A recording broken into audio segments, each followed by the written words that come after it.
journalist is a person who gathers information, forms textual information, and disseminates it into the public. It's supposed to be journalism. Where does it say you need credentials by government to do that? That's a communist country. That's why people are journalists. So I think the judge took the wrong story on that. But I've been before many judges who have taken off. But yeah, it's interesting because we can see from yesterday's media research that if you guys weren't involved, it would have totally, they'd have had total control of the narrative. No one would have been able to know what was actually being said, what was adopted by the officers, the lies, the trip-ups, the perjury. All these different things wouldn't have been able to be seen. I don't think the judge liked some of my spicy language, and fair enough, but the media, the regime media, uses spicy language for you all the time.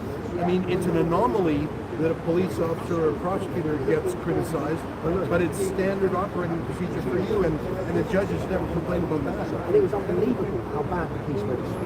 How what they said in the statement was different, how they got tripped up so much, and not one single point. Like the man needed a break. He needed to take water. He was about to faint. He was about to faint. He got caught out of line. And it was so blatant he got caught out of line. He got tripped up. He got made to look like the liar. Sorry, mate, can I just go on that side? And it was so blatant why I was attacked. I was attacked because because of my political belief, not because of anything to do with terrorism. Respect. No, that's not right. There's a man and they should be as alarmed as we are. They're not. They never are. They don't give a shit. They live in a different world. And we're not in it. But we don't want to be in it. And I never want to be in it. Yeah. But the more they behave like this, the more people it pushes to rebel news, to urban news, so urban scoop rather. Well, if we're getting on guilty, we'll be chasing them down outside this court. Tommy, next to you. Running shoes on. What's his name? Dom. Is that his name? Yeah, Daniel or something like that. Running shoes on Daniel. Come and find you. Tommy, next to you, you've got a well-known auditor, a well-known citizen journalist who's been Hey, audit! The voice. So what do you want to say to Tommy? And you know, you are a well-known citizen journalist. Tell people where they can watch up. Yeah. AY_audits. Say it loud, say it clear. The AY show is fucking here. That's the slogan. And what did Channel 4, the fake news, tried to do to you a few weeks ago? They tried to set me up, really, to be honest with you, but I think because... Did it do you any damage or did it get you more followers? It made me lose a few pounds. So I was anxious during the day, do you know what I mean? Like, because I'm sitting there. I wish. But I was anxious for my family and stuff. Because you don't know what they're going to say. Yeah. And over the time, you see what's happened to people like Tommy, to other people. Do you know what I mean? And you sit there and you think, like, God, crikey, like, tell people what you do. Where and how you started doing it. So, about 2 years ago, I was just in the normal 9 to 5 life, getting up, working, home, shower, dinner. Not really interested in politics and stuff, you know, like just carried on going on with normal life. And then I wasn't interested in social media, I still ain't. And one of my friends was showing me TikTok, and I said, nah, they won't do that. This is bollocks, do you know what I mean? Like, sorry for my language, but they're just telling lies. Our government wouldn't do this to us. And I was like, I want to go and find out myself. And that's what I done. And I started going into hotels. Migrant hotels. Predominantly all male migrant hotels as well. Walking around, having a look inside, looking at what they're getting for free. And asking some of the videos, when you see all the buffet. The buffet. And you think about the scale of how much endless food there in comparison to the British public who are struggling to eat their homes, struggling to feed themselves, and these lot are just lapping up. It's on Breakfast Club. Tommy, I followed a coach from a processing centre, in the dead of night, 11, 12 o'clock at night. Yeah, the one in Chelsea, yeah. So they ended up taking them back. But they took them to see these new apartment blocks in Chelsea, yeah. £300,000, 1 2-bedroom apartments. So yesterday I went there. Taking migrants from the hotel to luxury apartments to view them for them to try yeah, and you know what? I can confidently say that I see a picture on Chris Johnson's Facebook of one guy getting off of that coach, getting off of boat in Calais. Your match for jacket. Match jacket. I can't say. I saw your post. Do you know what it is like? Because he's got that life jacket on, you can't say 100%. You can say 90%, but just I know my own self. I'm not stupid. And then so I followed it to Chelmsford. Yesterday I went there. Went inside the apartments. I was actually inside one of these migrants' apartments yesterday, walking around, having a look, seeing the stuff that they get in there. But this is the next stage now. Forget these going to hotels. No, they're going to dissipate them into the community, into houses that your children have been waiting on council list for 15 years. Yeah, and that's exactly what And it they're going is. straight to the top. Within 2 days of being in this country, yeah?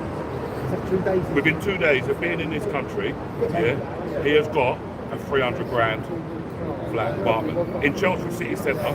Throw a stone that direction, and you're outside all the bars, yeah, where all the students and all the university And people. some migrants who don't know nothing about, no criminal record check, no history check, don't know if he's part of Al Qaeda, don't know if he's part of ISIS, don't know absolutely anything about it, and then it's bang there and it's paid for by us. Yeah, all within 2 days of being in. You're doing some great work, Bob. Shocking. Cheers, Tom. But the question is, why are the mainstream media not following them like that? Why are the mainstream media not doing any of this? Well, that guy that you spoke to from the BBC, so I spoke to him on Sunday at Epping. Yeah, I saw. Yeah, and I turned around and said to him, like, why are you not reporting this? Like, this is news, like, surely. It is news because 30 million people watched it, you know? So, not that one video, but I think over the course of a year. Because I've only done it for a year, you know? Yeah, like 30 million views. See what I mean? We are the media. We are the media! boy. Come on! We public are the media. I'm going to go get my Percy picture. That's what I'm Yeah. Big up, Tommy. There we go, ladies and gentlemen, people. The AY show featuring Tommy Robinson. Big up, fella. I've got to clip that. Okay, now. That was excellent. Alright, hold on, ladies and gentlemen, people. We've got to stand clear here because you remember what happened to me last time? Someone phoned in and said, oh, have a butcher's at Old Work, for fuck's sake. Go and investigate. Well, bring it on, motherfuckers.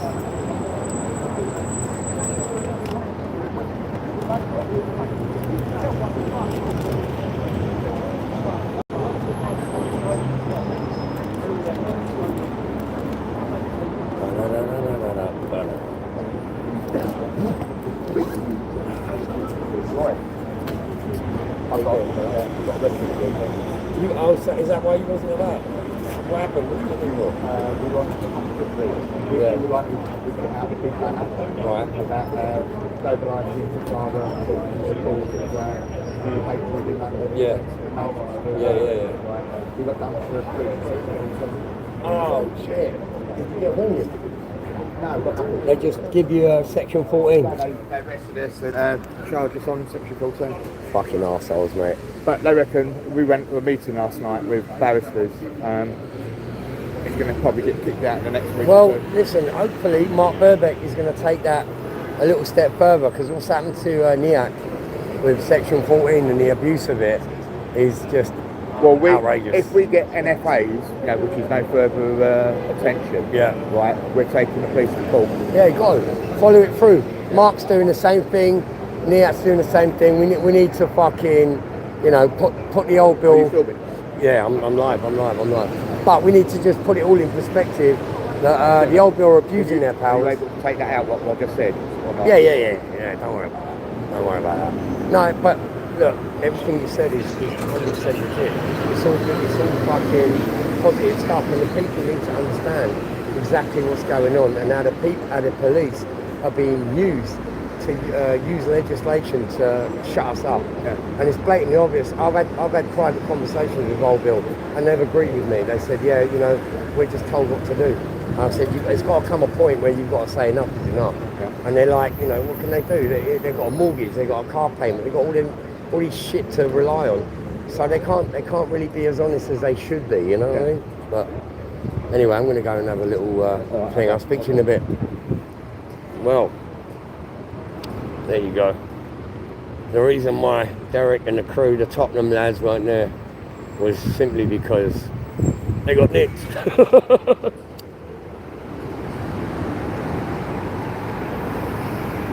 They got nicked. Section 14 for exposing Hezbollah and Hamas for calling for genocide against all Jews. You know, where's the balance there? There isn't one. There's no balance at all. It's their way or the fucking highway at the end of the day. So early days, yeah. Tommy's gone to get himself a little bit of snack and a coffee. And we've got Ezra Levant over there, Rebel News, and a few others. I don't know where AY's gone. But,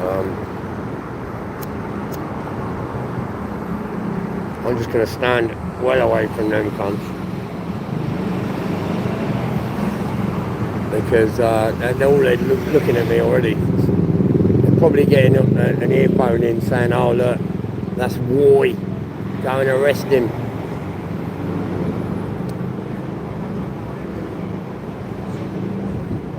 Make sure I'm standing upwind.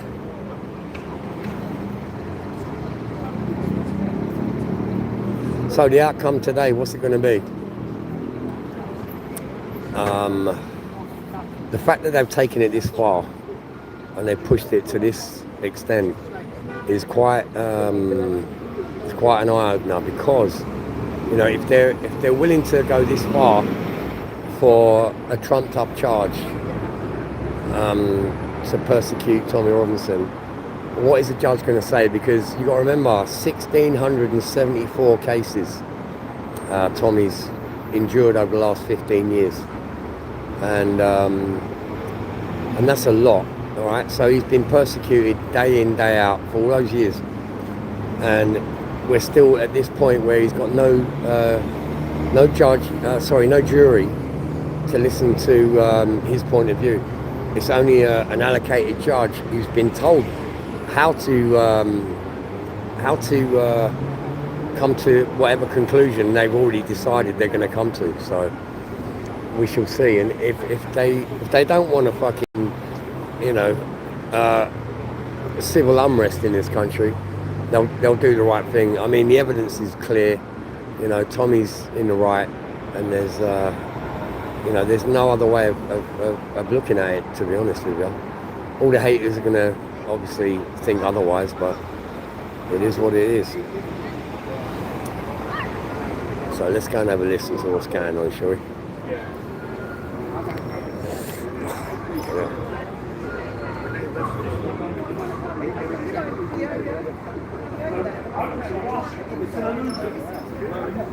It's just an illusion.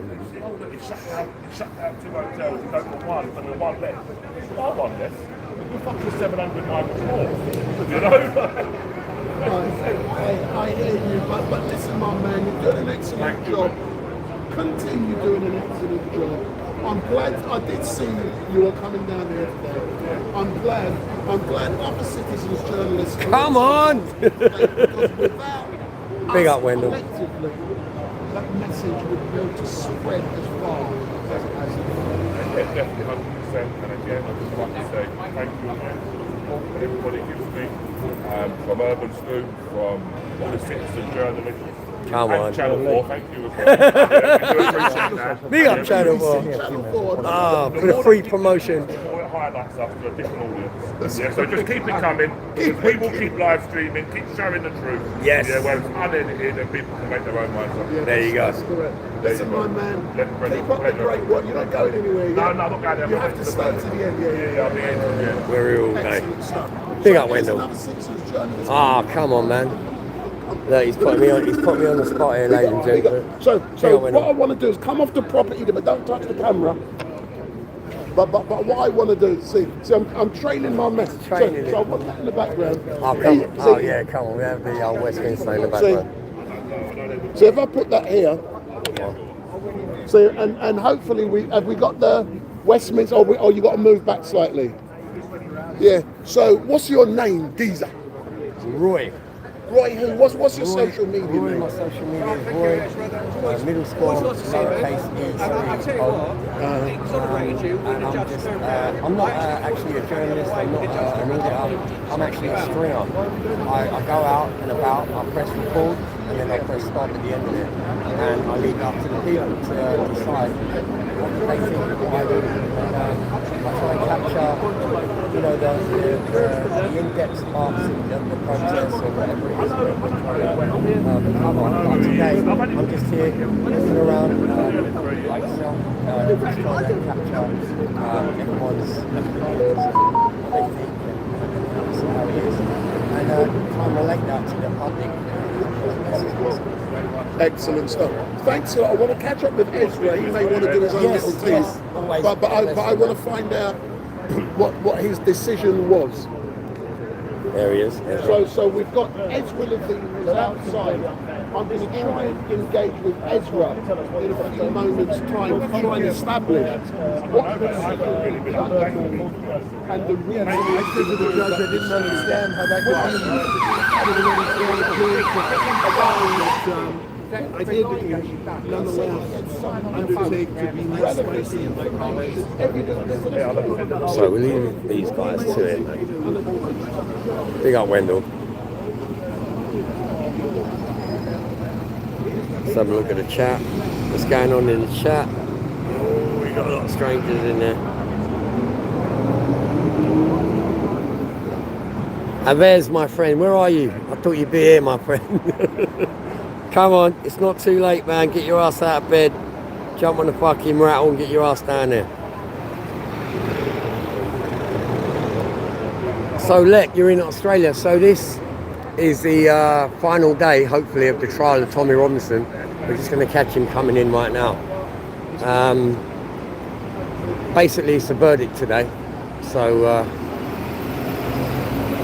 we're going to find out in the next couple of hours exactly what's happening.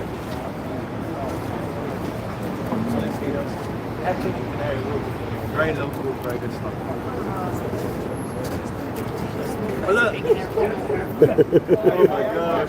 Oh well, look, Tommy's getting all the sweets and treats. Think of it, be sharing them out later, Tommy. Tommy, you got enough sweets here, mate? I have, mate. Oh, here we go. Enjoy yourself, all the best, brother. Sorry. You've got the man Ezra. So Tommy, sorry, Ezra, what has been the outcome for the judge's decision for allowing you to live tweet, and what was the rationale given to justify that decision? Sure. Well, the judge looked at my credentials from Canada. I'm a member of the Independent Press Gallery, and frankly, I think the UK needs an independent press gallery because the National Union of Journalists, I'm told, has a bit of a political bias, and they do not accredit citizen journalists who don't toe a certain line. Yeah. The judge did say I could live tweet, but Wendell, my point of view is other people should be allowed to as well. Journalism is not a profession like law or medicine where there's actually, like journalism is an activity. Either you do it or you don't do it. So I think the judge has to open wide the doors to the court. In the interest of transparency and modernity, he's got to stop preferencing the legacy media, Wendell. And the great thing, you can now go back in the court at 11 o'clock and you can live tweet and tell people exactly what is happening. And I think I'm going to sit right next to the BBC when I do it. So tell me, are you happy hearing that? Ezra, I need Ezra. I've asked Ezra every case because I know that the truth doesn't go out there. So Ezra comes and Ezra's a machine. I don't know if you've ever seen him in action. I've heard it too. It's insane to watch. You'll sit there talking to him, and then 10 seconds later you'll get an email this long, and it's like, so I watch Ezra.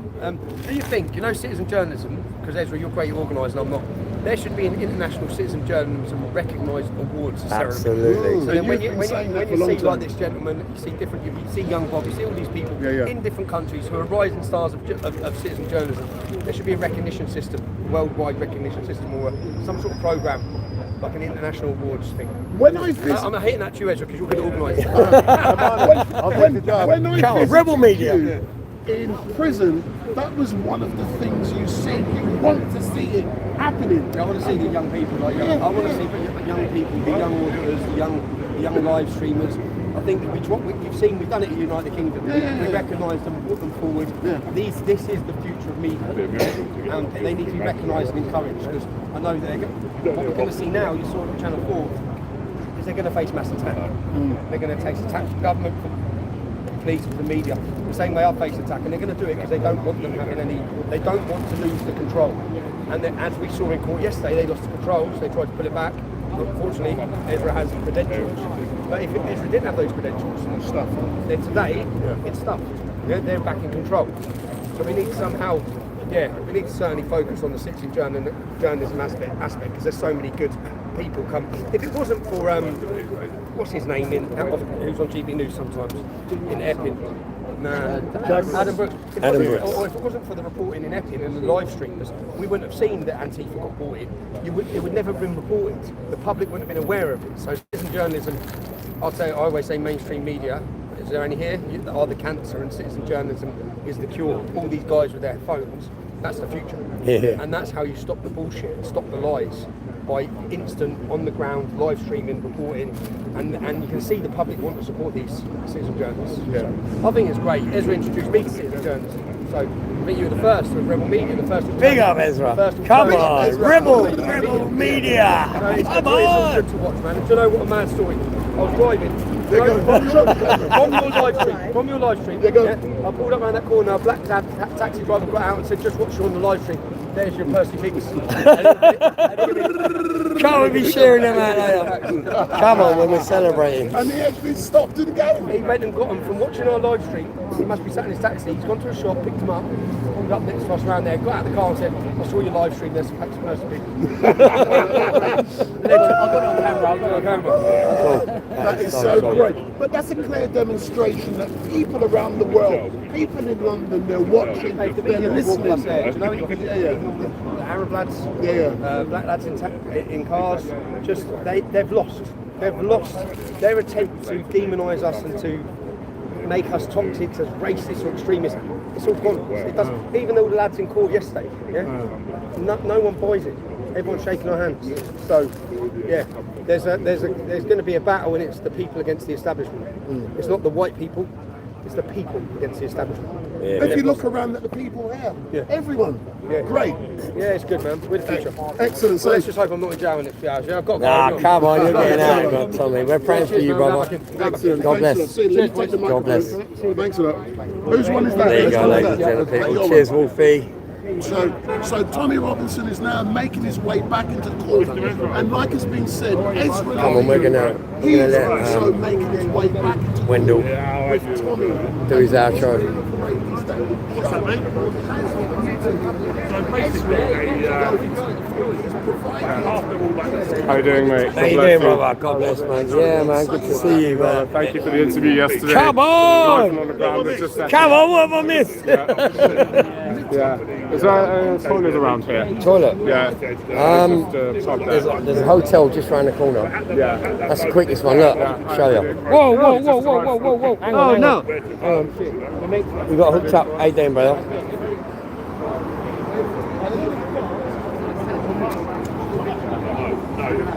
The toilet and then I'll stand up. Yeah, well. I'll be back in 2 minutes. Alright, sweet. Well, ladies and gentlemen, people, that was an interesting interview with Tommy and Ezra and Wendell, the man. It's a good vibe here today, I tell you. It's a really positive, strong vibe, and I'm enjoying it. I'm buzzing, I ain't gonna lie. This is what it's all about. Ezra doing his little personal thing over there. Get out of that.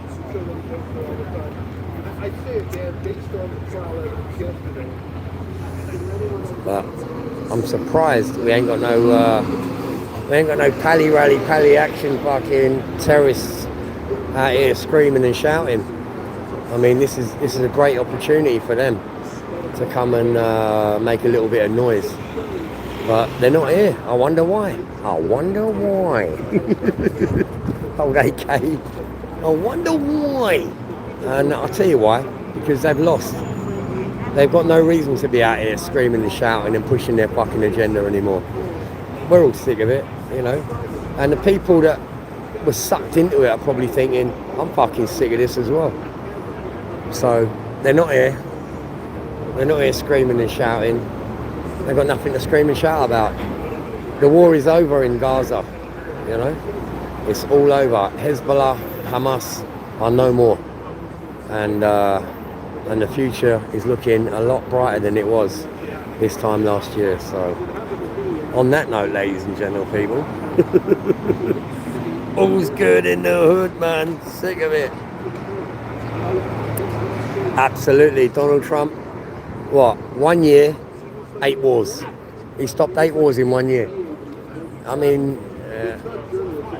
that is an unbelievable achievement by any standards of any president or prime minister anywhere around the world. You know, so big up Donald Trump, big up Tommy Robinson, and big up everyone who's on the right side of justice.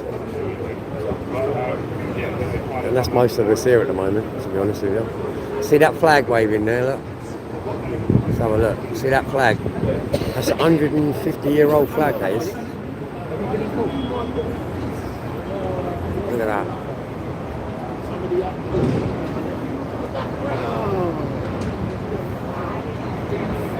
Look at that. Sense of pride, all right? You got it? You got it.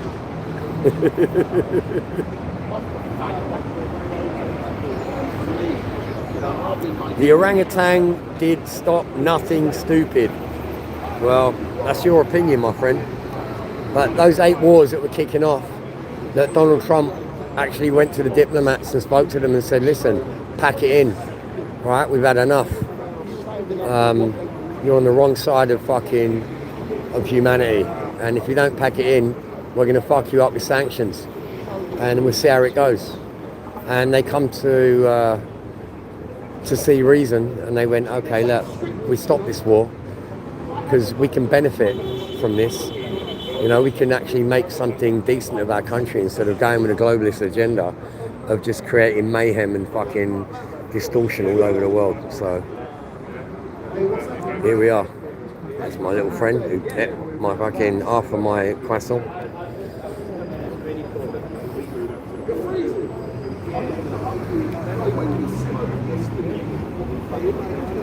Bada bum bum bum.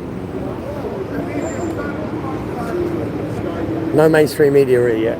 None whatsoever.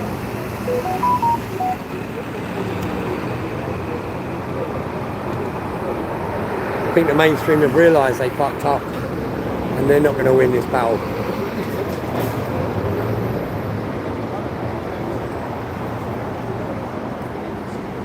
What's all this about?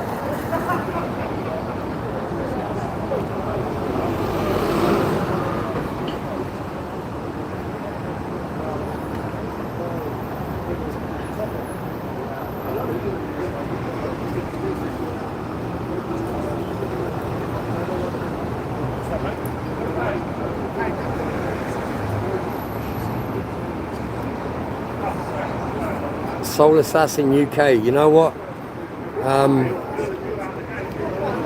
I agree with everything you just said there, mate, to be honest. Alright, go easy on the language. But other than that, no, fuck it. Say what you want. Say what you want. As long as it's in a positive light, that's all that matters.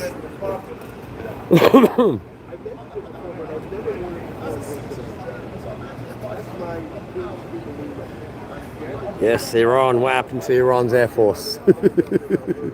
It's no longer in existence. You know, look, the bottom line is, we've been at war with Islam for over 1400 years, and that's how it is, you know. And it's a never-ending war, and we've heard imams up and down this country in the thousands of mosques. You know, we get this information, it comes out, and they're saying, we are not here to assimilate, we are here to take over. They want to dominate our society with Islam. And there's too many of us Christians that say, no, we're not having it. It's not happening.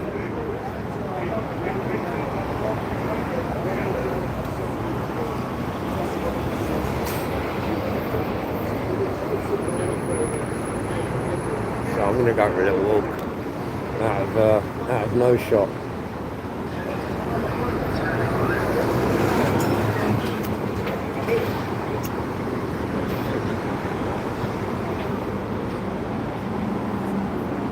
True, hello, we're looking for monkeys up in the zoo. Right, hello mods. Good morning.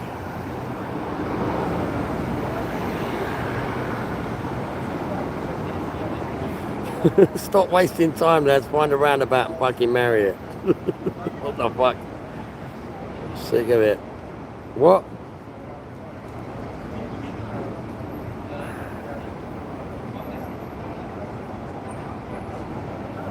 Yeah, come on, people in the chat. You know, I don't mind you far lefties coming in and having a say, but just, you know, be a little bit respectful. I mean, I do appreciate you showing yourselves for what you really are, you know, but, you know, have a little bit of decorum and try and get your point across.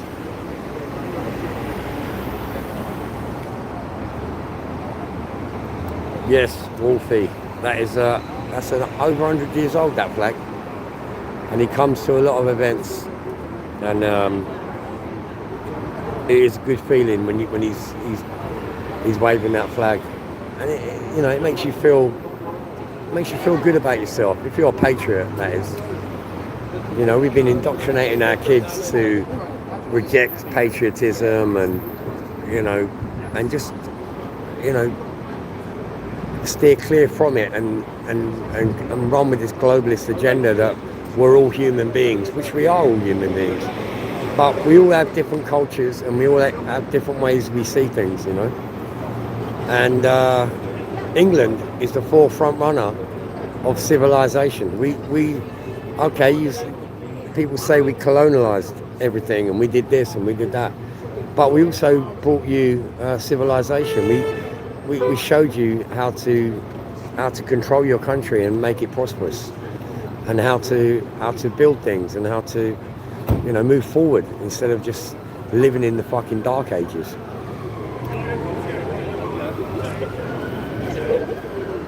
Fucking sick of it.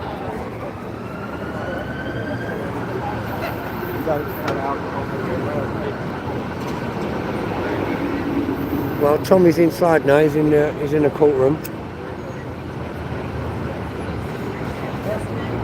So I'm guessing myself, 11 o'clock now. I'm guessing by lunchtime, that'll be it.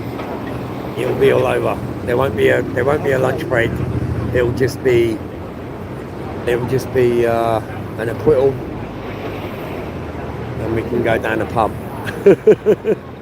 and celebrate. Oh yes. Who don't love a bit of bacon? Oh, again, Mohammed, he don't like bacon. Well, that's Louis setting up. Louis Errington, yeah. So if my stream goes down like yesterday, fucking Vodafone was taken off the air, man. Are you free after doing a... Yeah, of course, man. Fucking hell. Yeah. Silly question. But, My brother's birthday today. who? My brother. Oliver. Yeah. Happy birthday, Oliver. Come on, happy birthday, Oliver. He's 24. Is he 24? Yeah, he's 24. Fucking hell. He's a chef of the family, isn't he? He cooks dinner for fucking... Yeah, just setting up quickly. He cooks dinner for the family. News journalists always late, isn't it? Thing is, if I wake up too early, then I think of it, my performance on camera if I'm tired. I went to bed at 2:30 in the morning. Woke up at 6:30. But I mean, my goal is to... I am waking up earlier than I used to normally. Anyway, you're here, so you're here for the decision, mate. Sorry? Yeah, You're here for the For decision. the verdict, yeah. And is it like a 50% chance he's away, you say? I don't think you can tell. You really can't tell. Can't tell. People have got their own opinions on it, but you can't tell. What's your opinion, Roy? You can't tell, mate. I think now that the evidence... Comment sometimes. The evidence is coming out what the police said. is looking very sketchy for the prosecution. Very sketchy. I mean, a jury of 12 people would look at that evidence and go, throw this out. They'd have thrown it out yesterday. Yeah. Unfortunately, there's no jury. Tommy's There's no never. jury. I thought they... No. What one's a jury? Tommy's never had a jury. He has got a trial with a jury. Never. He has got one. No, he hasn't. Yeah, he has. Let me tell you, he's had 16, No, one of them. 1,674 cases, I think it's- and he's never been in front of a jury. I think it's the never. one with the journalist. That's a jury. Well, that's not happened, is it? He's never. I'm telling you now. Yeah, he's saying he thought he's this one. There's definitely one. Well, it's not. I'm telling you, I know the facts. I've been following this since day one.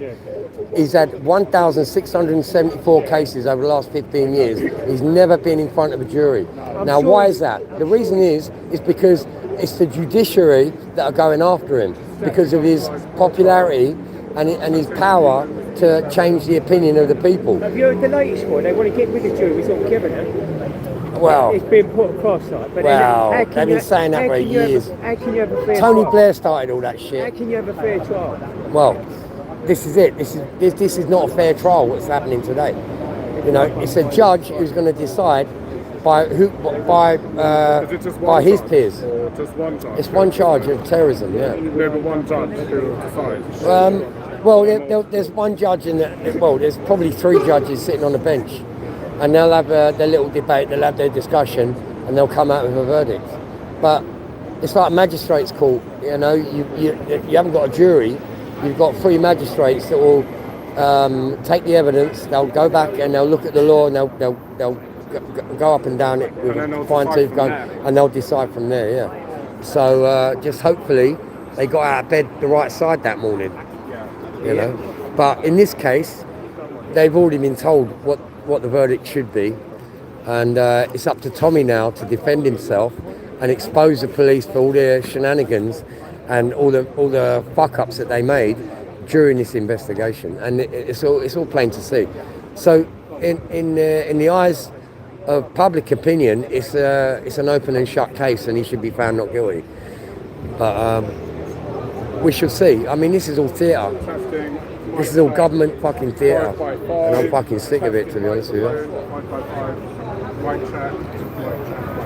Anyway. Look, star of the show.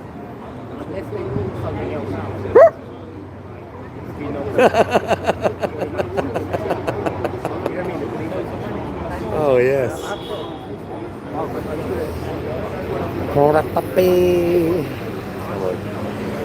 I've got to keep walking over here, look, because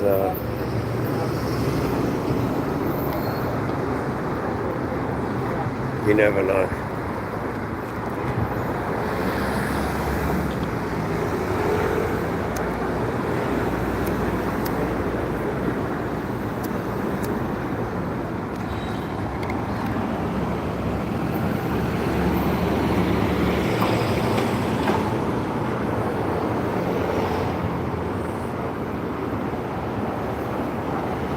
Right, any questions? Let's have a look. What's going on?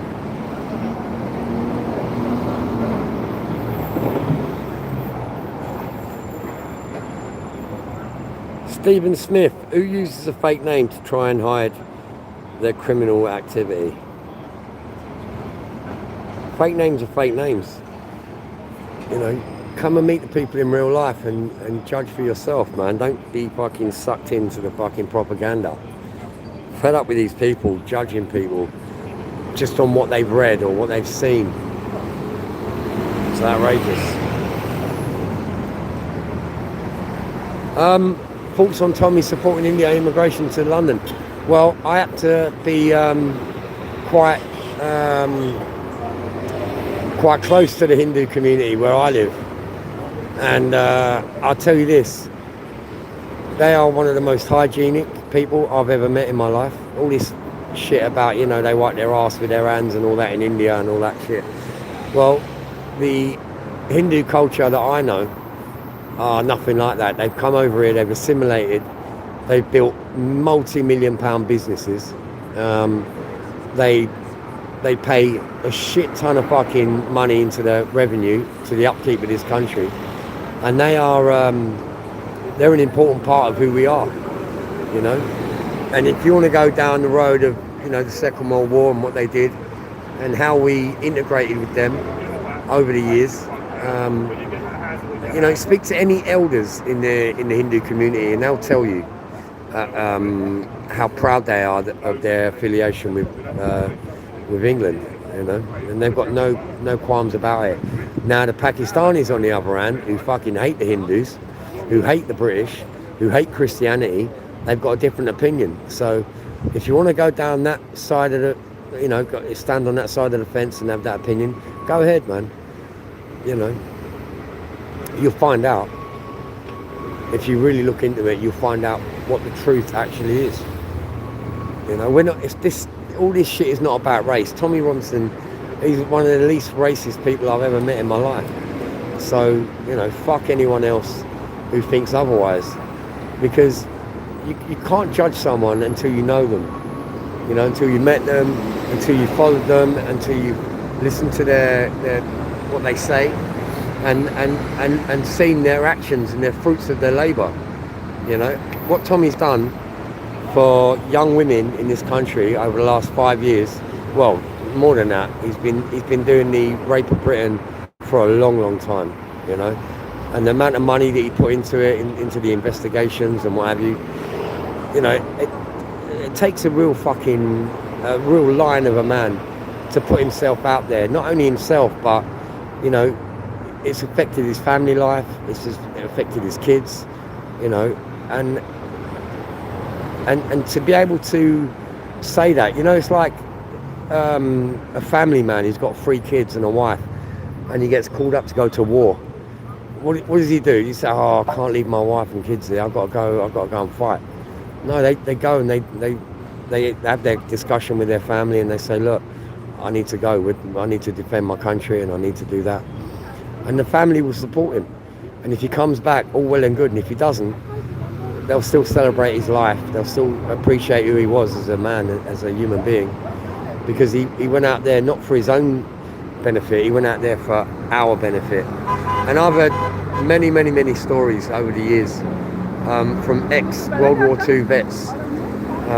Told me some absolutely wonderful, amazing stories. And it makes you think, you know. Read some books, man. Read some history, and you know, young people. I'll tell you what happens in schools as the years go on. They kind of hide away the history because it doesn't fit the narrative of what they're trying to push in schools and universities.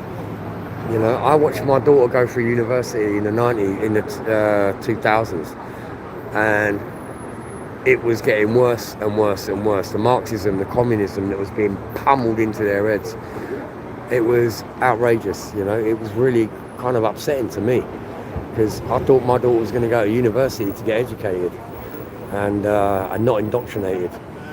But she realised, you know, at the right time, and she made the best of it, made the most of it, and then got what she needed. And now she's a grown woman, and she's doing very well. Like, she saw the light. You know, I was a bit of a radical when I was young. You know, being of Irish background, you know, the Palestine thing with the PLO back in the 80s was quite a predominant thing, and the IRA and the PLO were kind of as one, you know, and they supported each other. And if you come from that culture, then you went along with it, you know, because I was young, a teenager, and I thought, yeah, that's, you know, England's bad, you know, fucking Palestine good. I didn't have a fucking clue what was going on, but it motivated me to actually read some books, look into the history, figure it out for myself, and make a personal decision, which is why I'm here right now, and which is why I do what I do. Whether you like it or not, I don't give a shit.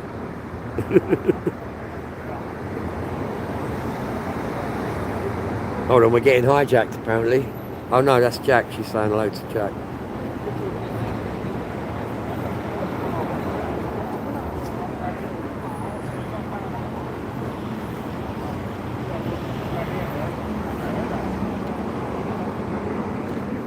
Shumbala Malibidi Con. Oh, I'll tell you what.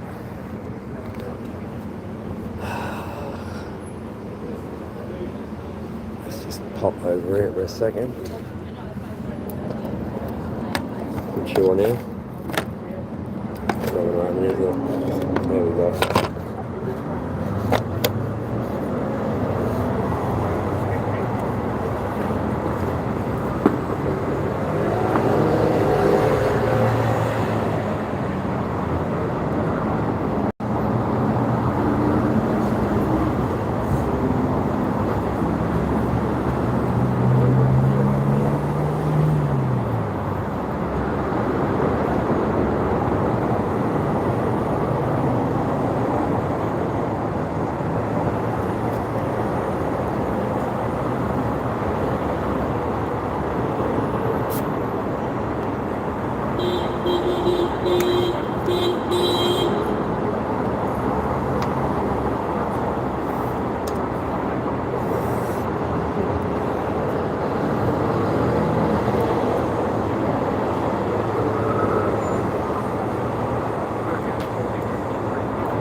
So it's going to be a bit boring for the next hour. My instinct tells me that this is going to get thrown out.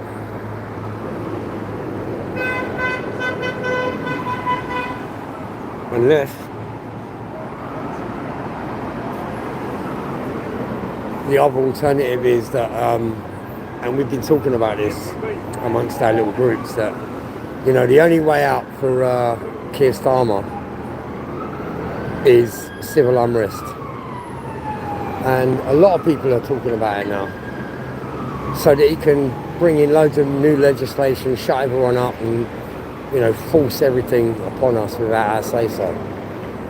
That is an option he's got. Whether they're going to allow him to do it, because I don't think it will be civil unrest. If they banged up Tommy today, it'd be a lot worse than civil unrest. Them 3 million people that turned up on September the 13th, they were making a point directly to the government, directly to the powers that be, that we're here, We're here and we stand by what's going on. We're here for our country. We're here for each other, We're here for our future. Our kids and our grandkids, depend on us now to stand up and be counted. So that's why I encourage everyone, because years later, down the line, when your grandkids say, "Where was you, Granddad, when that happened?" And they're going to say, "Oh, I was indoors playing fucking some video games with my mates online." And what, you wasn't at that rally? You didn't go to that place? You wasn't there? And a fond memory I got from Telford was a disabled lad. He's in his 30s. He's from Liverpool. And he travelled down, and we were sitting in the hotel just having a pint or whatever. And just talking about it. And I said to him, what motivated you to come? He said, because when my grandchildren asked me where I was when this began, I want to be able to tell them that I was there. I was in Telford, I was with Roy, I was with Tommy, I was with fucking Danny Roscoe, I was with all the people that were out there trying to spread the word and stick up for us.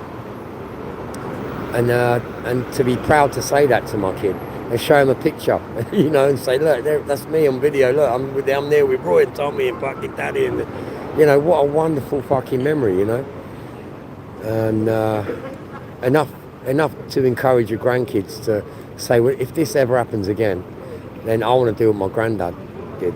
I want to be like my granddad, I want to show that I'm a patriot. Uh-oh, that was close.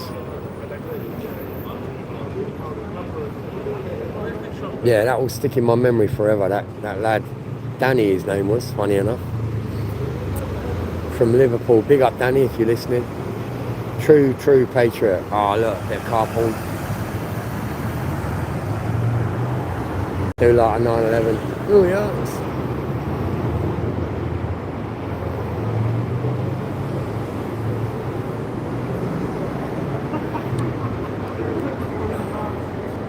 Bing bong.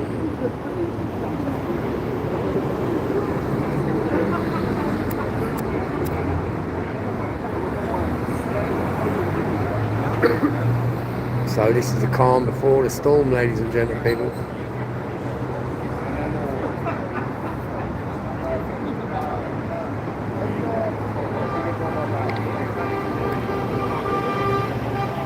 Come on, Patriots.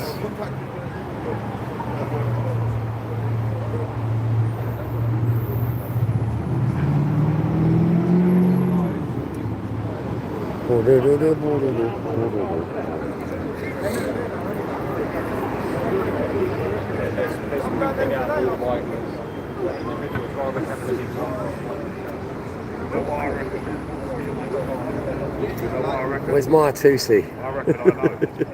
That's what I reckon. I know they're doing it. I know it. I don't reckon it. I know it. The problem is having the proof.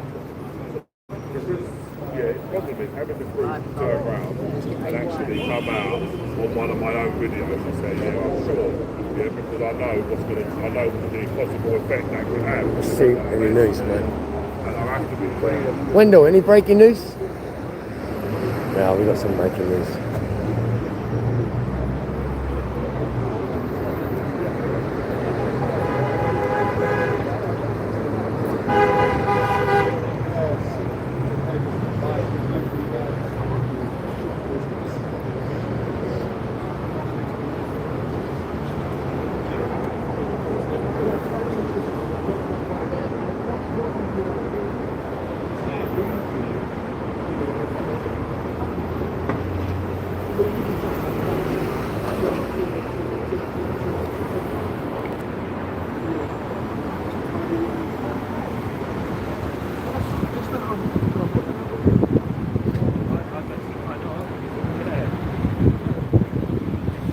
Well, we're going to find out. Breaking news. Here we go, ladies and gentlemen, people. You're gonna like this. So get the audio back on. No. I don't myself. Breaking news! Breaking news! We got AJ, break!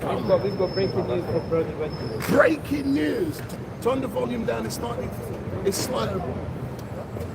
So good morning all. I've just went into the court. I was bursting. I had to go to the toilet. Thankfully, I did. I went upstairs onto the first floor, went to the men's, relieved, and then when I was coming back out, you got court number 1. And I thought, let me have a quick peek. So, I said, can I go in? They said, yes. So I just walked, pulled the door, and I can see Tommy on the left-hand side behind the glass, but just in front of me, Ezra Levine is being pulled out of the court. What? Pulled out of the court by a security officer. Sick of it. And the security officer is saying to Ezra Levine, he's got to leave. But Ezra is saying, I have accreditation and the judge has permitted me to be in here. But it looks like what has transpired is that the fake journalists from the BBC and all of those people, they're in the court, but the spaces have now been taken and there's no room for Ezra. So he's now been kicked out. What? He's now gone and he's been said you can go into the public gallery.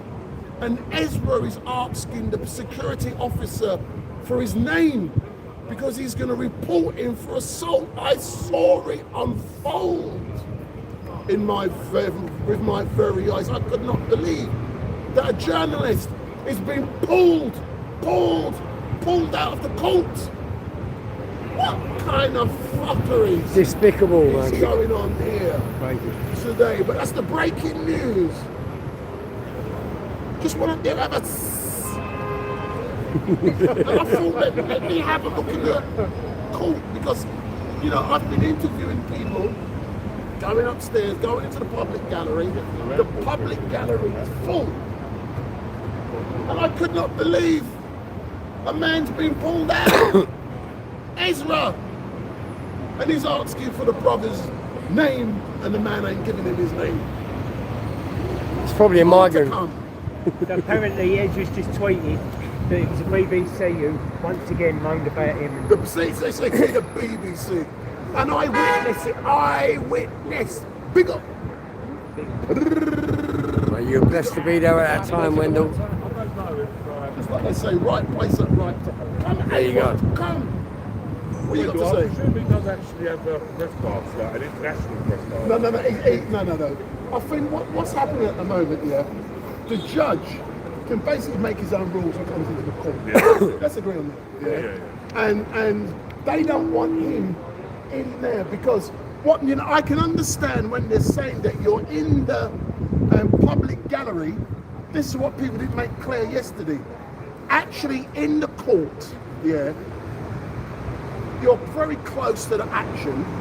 I haven't heard anything, so I can't hear how loud it is. But I was interviewing people yesterday, and they were saying they can't hear very clearly. But in the public, so between the court in court one, then you've got a glass, and then there's the public gallery. So the glass will prevent. Yeah. You can't really hear too much anyway. I don't know if there's a speaker or something in the public gallery. So people were complaining the sound isn't very good. But in the court, it's packed at the back because there's not that many spaces anyway. There must be like 10 spaces or something. I don't know because I wanted never to been go. in there. Yeah. No, I just tried to go in there. You listen. I tell you what, it's quicker. You get through the airport quicker than you can do through there. They want you to take jackets off. They want you to take all sorts No, off. but hold on. I was like, no. Hold on, Wendell. bro. I'd like to argue. I conform.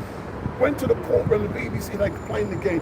They said I had to leave the court and sit in the public, even though. See.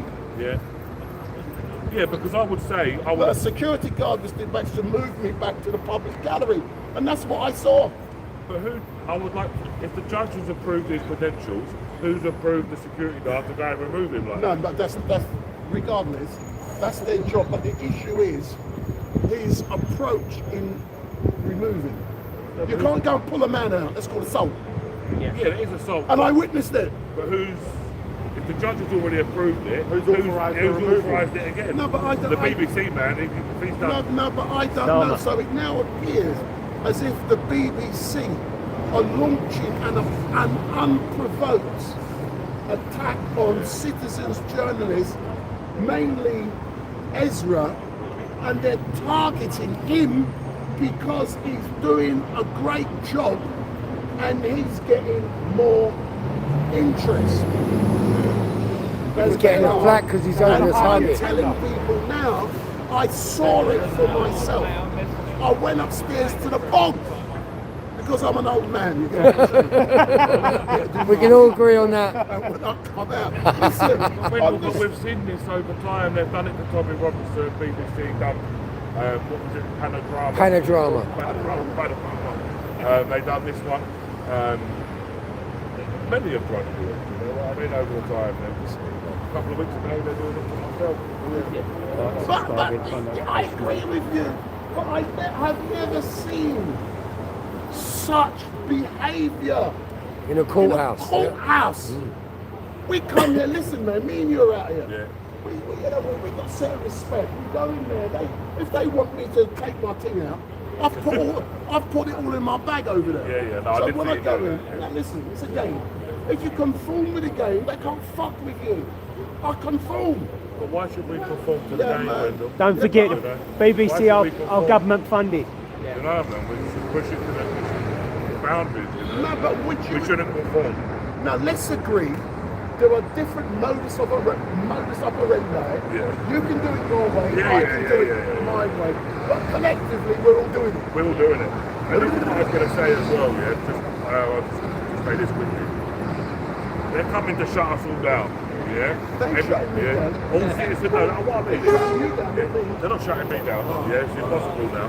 Yeah, I've already put steps in place to prevent that, yeah? But anyway, they are coming to shut people down with these cameras, yeah? Because they don't want us to tell the truth. They don't want the truth to get out there, because these mainstream media want to be able to spin it into their narrative, yeah, the way that they want to be able to spin it. This is why only mainstream are allowed to go in there to actually hear, you know? Like this is the only reason. But what we need to do, and this Big is Tom. no, this is where we're going back to conforming but playing the game. You may not agree with what I'm now going to say. We've had a discussion about citizens journalists. Yeah. I argue that citizens journalists, not all of them, some must go and get relevant credentials or relevant. When I say relevant, I'm not saying NUJ. There's a different Yeah. Before you whip it out, Louis. Yeah. Before you whip it out. And I'm not looking anywhere. Yeah. You have to be able to, do shorthand. You must be able to type quickly. These are skills. If you want to be able to beat these motherfuckers out there, the BBC, you need to be on the same level as them. For example, when I live stream, tell me any broadcaster who can do better than me. Only me. You understand what I'm saying? Yeah. We equal, match, and better them motherfuckers. Yeah. We are the media. We are the media. And we're a threat. Yeah, that's good. But I've got to go and speak to the boss. Yeah. Hey, talk to the people. This is the boss. Talk to the boss. But Who's don't we get in? turn the camera. Put you on the spot again.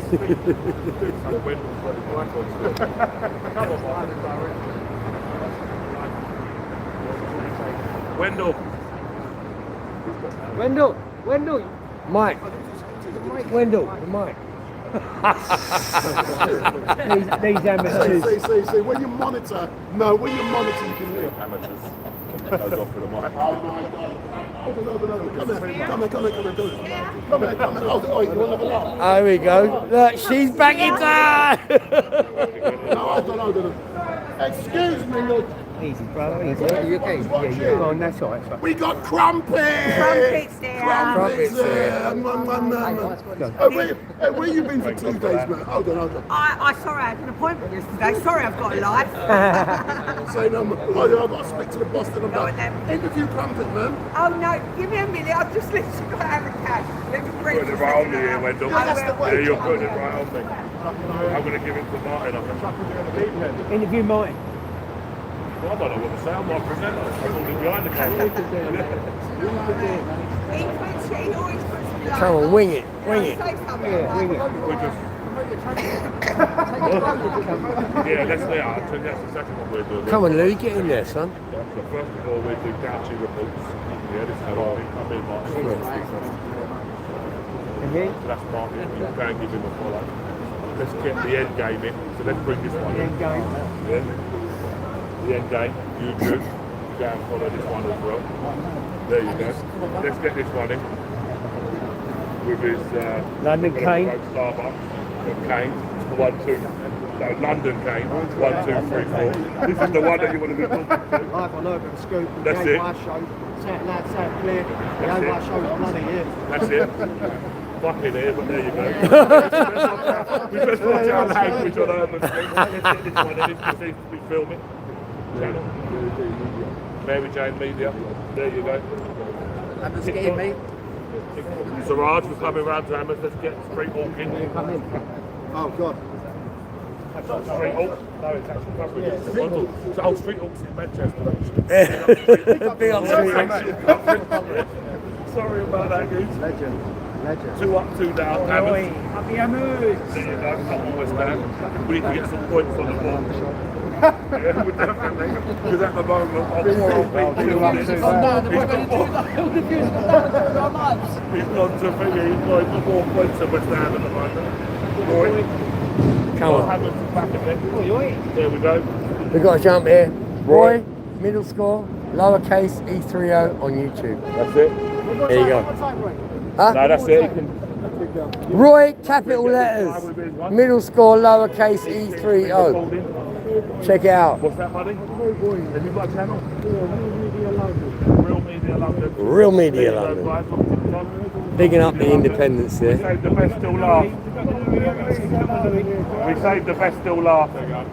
We saved the best till last. We're live and on the ground. Louis Arrington on YouTube. This is AY Audit, so go and subscribe if you haven't already to AY Audit. And my channel here, Louis Arrington. Big up. Big up, Lou. So, Louis, how come you come down here today?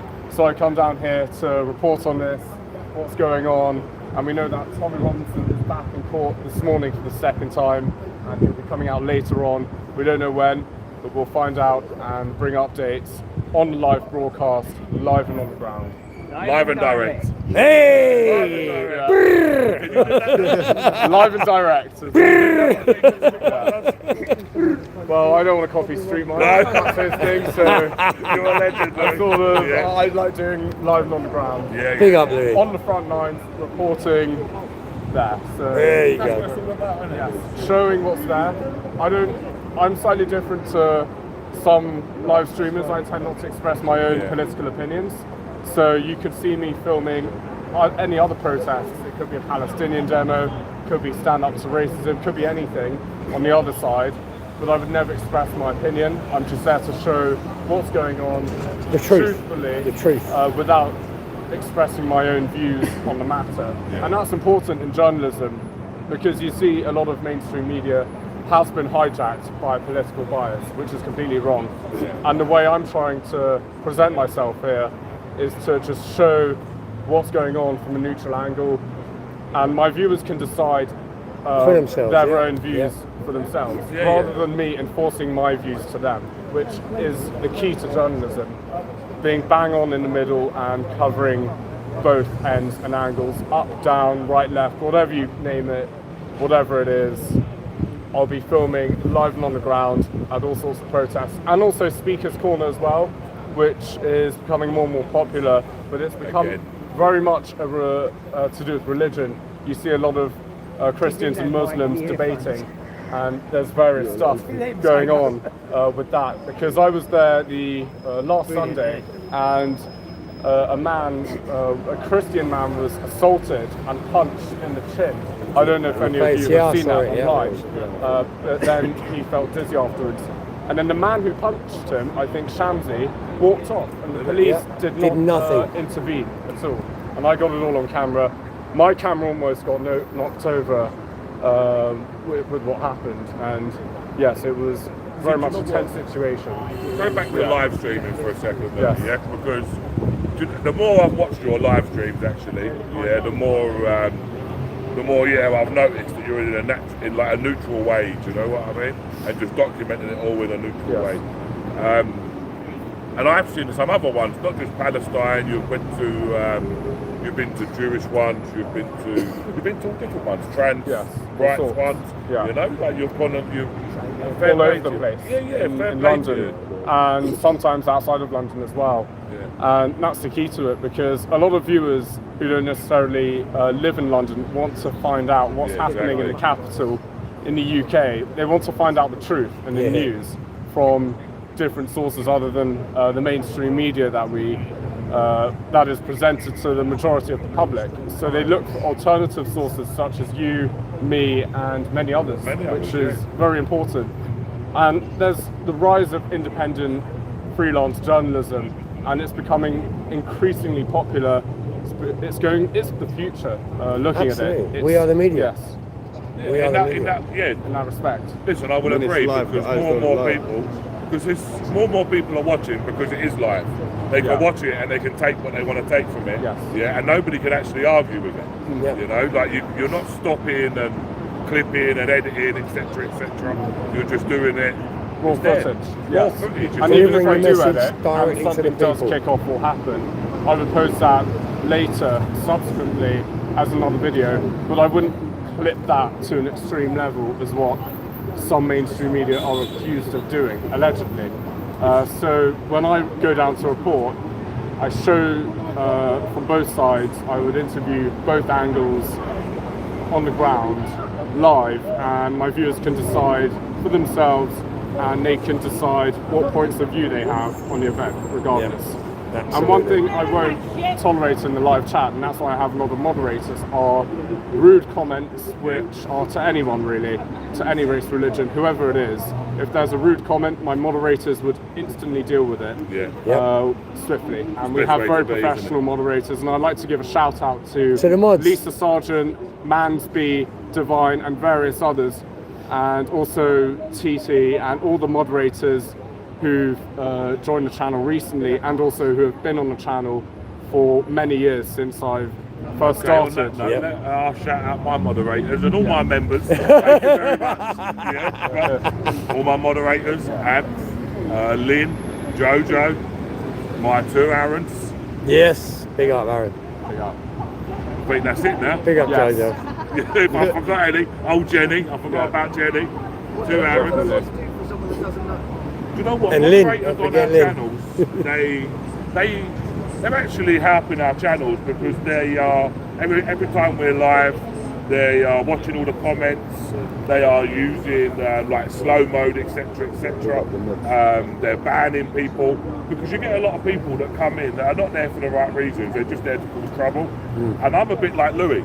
Like I have there's rules for my channel. You know, words that will be accepted, words that won't be accepted, because it's not about being racist and being like racism. Do you know what I mean? And I'm not going to promote that on my channel in any way. And if you're going to write that in the comments, you can go. And I think Louis, we're quite similar.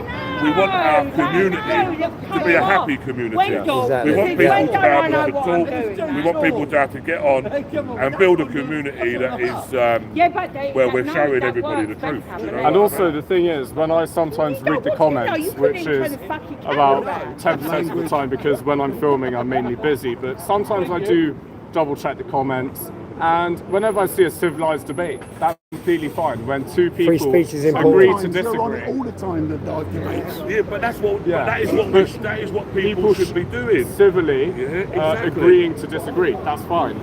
But once somebody crosses the line and incites violence or hatred towards another individual or group, that is wrong, and that's when the moderators will intervene So do you have like blocked words and stuff, Louis? Yeah. Yes. Yeah, so do I. Yes, Yeah. and we use Nightbot as well, which can be a bit tricky sometimes, because Nightbot is an AI sort of thing which works with YouTube, and whenever we want Nightbot to respond, Nightbot just doesn't, and it just falls asleep. I don't use Nightbot. No, I don't use it's a little bit out of I only control. really yeah. do my live streams really like daytime, and at a protest or something. So you know, and then And also, I've seen you've been following the buses. What's Following happened the with buses. that? Could you go into detail with where the buses ended up? Because So that was I very went- interesting.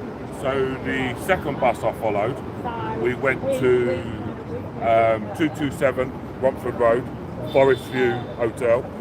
We dropped off 2 males into there. Turns out it's a, I've been there and videoed it, so had a look, but you can watch the video on Thursday for that. Today, when we followed it to Chelmsford, into some office block that had been converted into apartments, all like 1-2 bedroom apartments, walk-in wardrobes, nice places. So I went back there yesterday and I filmed it, had a look inside, got inside one of the apartments, had a little look, but that coach ended up going back to Britannia. After it went to Chelmsford, it went back to Britannia and dropped off the rest of the migrants that was on it, because they didn't want us to know, you know, where it was going. You were just gone and found a 98 1-2 bedroom apartment block in the middle of a city centre. You know, we're about to go and put it on the internet and show everybody exactly where it is. And people will make up their own minds and make their own decision of whether they think that's right or wrong. You know, and in my opinion, somebody that comes into the country 2 days prior should not be going to be getting a £300,000 apartment Absolutely. with their own security detail on the door. There's no houses we give it And to it's the known migrants. that taxpayers' money is being used to fund all of this. Yeah, exactly.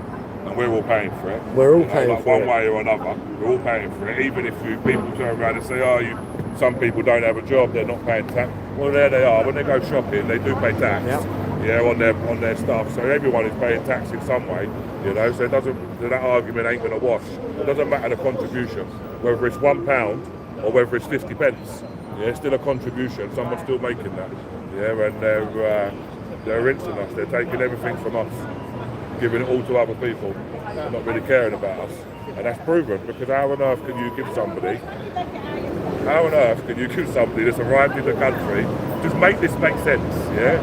Somebody arrived in the country 2 days ago, and then you go and put him in a £300,000 apartment. Please, yeah, make that make sense. Veterans sleeping on the trees. Please, I beg you to make it make sense. Yeah, And also, we know recently, in recent years, do you think the safety of women and young girls has been put at risk even more because of migrant crossing this channel, and then them living in city areas, town areas, close to schools as well? No, look at this, yeah? And I've said it for so long.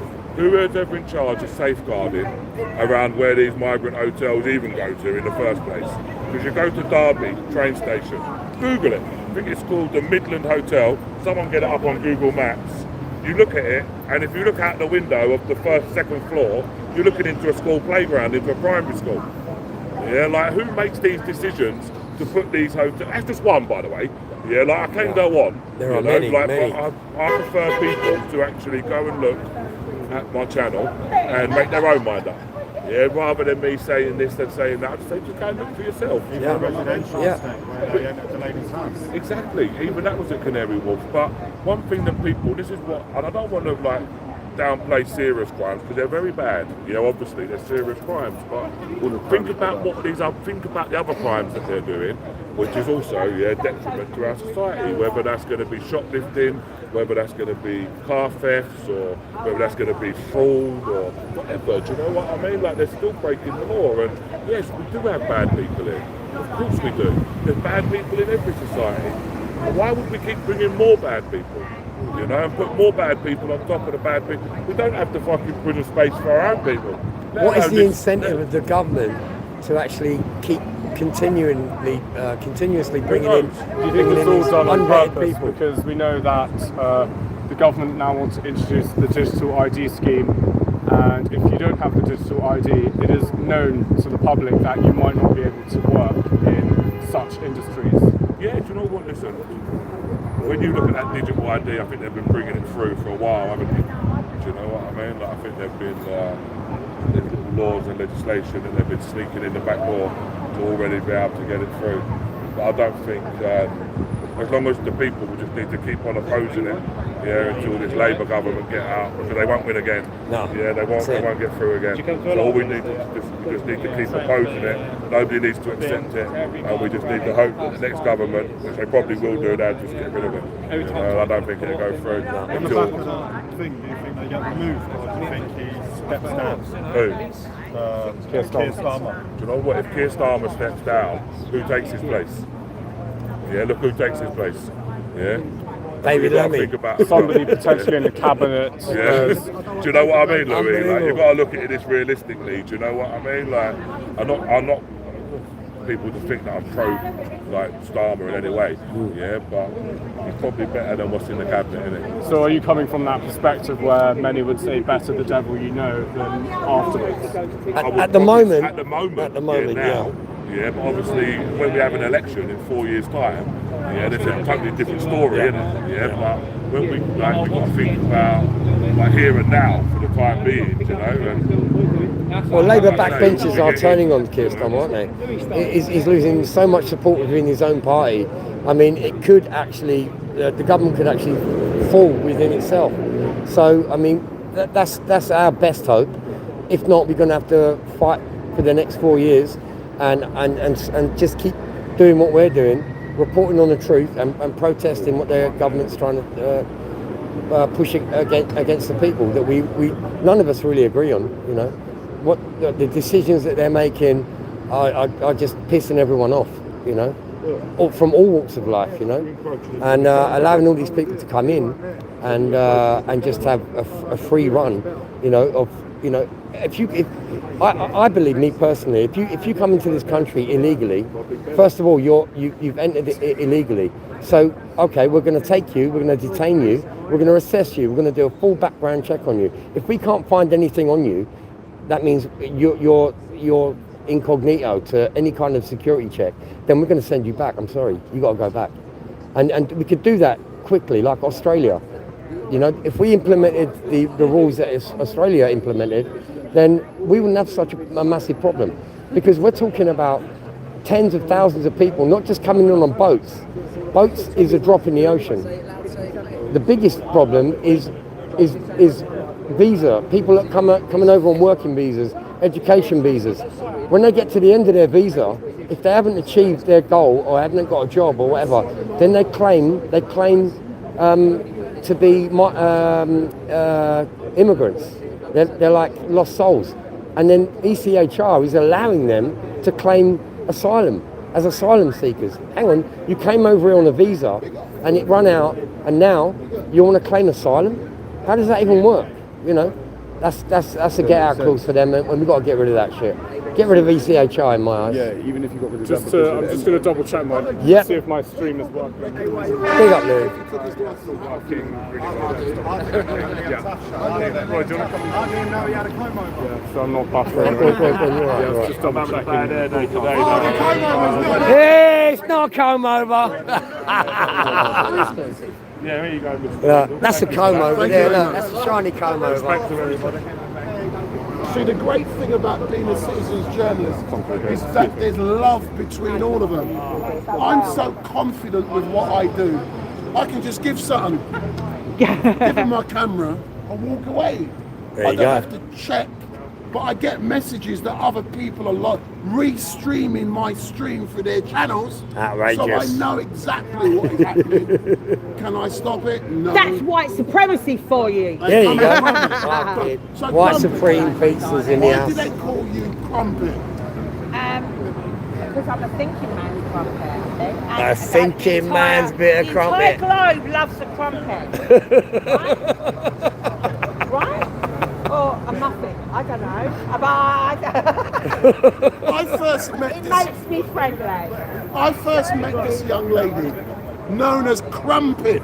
British crumpet butter. She's internationally well known. I first met her. Ex's girl massive here. I first met her In a car park.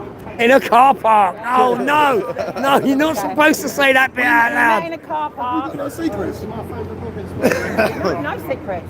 We met in a car park in Telford? Telford. Telford. I was there. And you told me off for swearing. Someone just said, was it a golden spot? It was my favourite spot. Did you not notice what's around my neck? That's not in the Bible, mate. It won't be, I'd not say. No, we have class in this channel. So I first met. I first met. Let me done my thing, man. I first met this young lady while covering a protest in Telford about 3 years ago. Yeah. And since then, she's been harassing me. Harassing. I know. Everywhere you go, I go, Wendell. That's called harassment. Yeah. Please, gentlemen. But I've told them already. You're going to get nicked and beaten up in a minute. Did you watch the documentary on Panorama the other day with Stanley? Do you know what I didn't Charing watch Cross. it? Charing Cross. Because there's nothing in there that I don't know. No, but I want you to go to Charing Cross. I did watch your documentary though about the Southport riots. My documentary. Yeah, well you Or were a in it. Channel 4 documentary. Yeah, I don't trust Channel 4 at all. Why not? I used to like Channel 4. Channel 4 You used to watch Brookside? blatantly leans left and just blatantly leans left. You know, and I think our mainstream media should portray both sides fairly, but it doesn't quite clearly. All right, but we are going to be, I'm assuming. Right, let's have a little walk back. I need to. in our car, in the other Kia. Oh, fucking hell. It's a lot of standing. Amen to that. But they brought all these out. Expecting like crowds and crowds. Nothing. Let's just plug you in there for a second. That's a bit of fun and games. Oh. Fucking hell. Sick of it. Fucking sick of it. So, I don't know what time it is now, man, but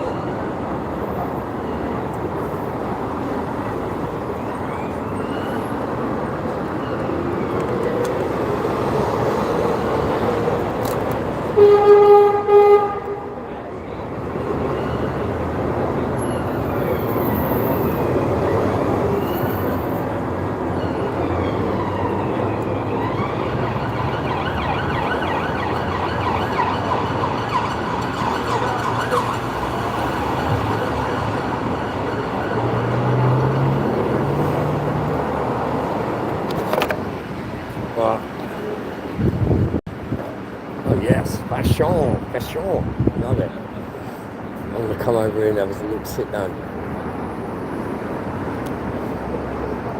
Aye, so that, we've got some old Bill around the corner there, keeping an eye on things. He looks.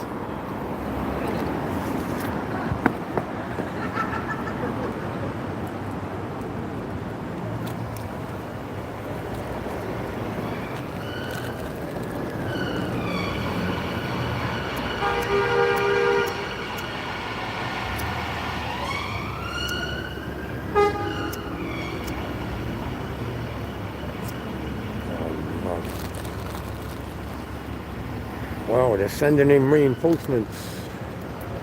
I don't know if you can see that over there.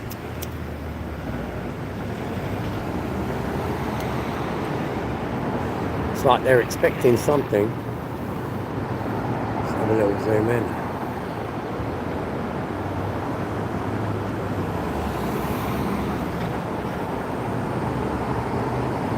So, what does that tell us? Are we reaching a verdict?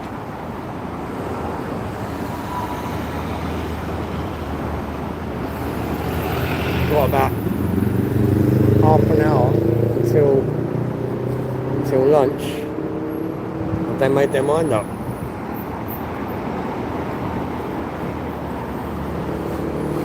We're going to find out in a minute.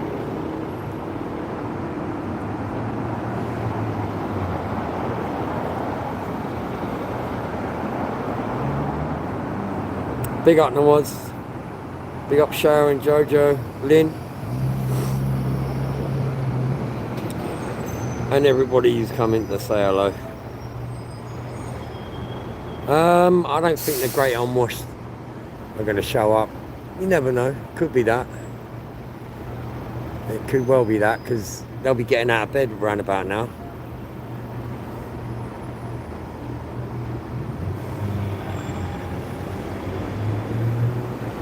As we was talking about, we don't know what the outcome's going to be of this.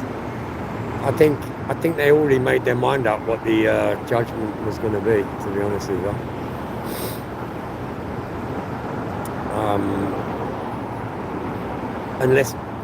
Unless Tommy can pull it out of the bag, he's got the best lawyers in the world.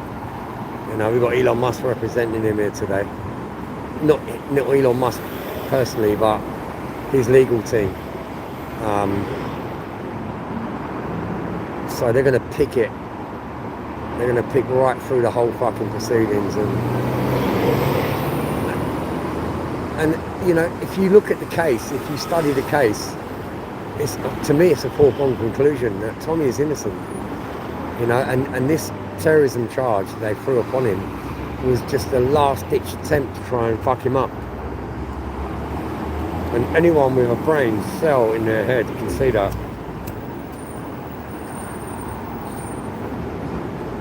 Like, it's blatantly obvious. But I'm expecting a verdict to come in pretty quick now, to be honest.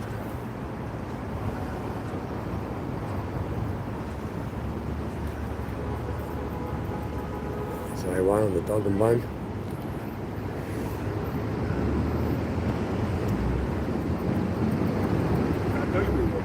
Yeah, not a lot in it. Do you want some? It's only a light one.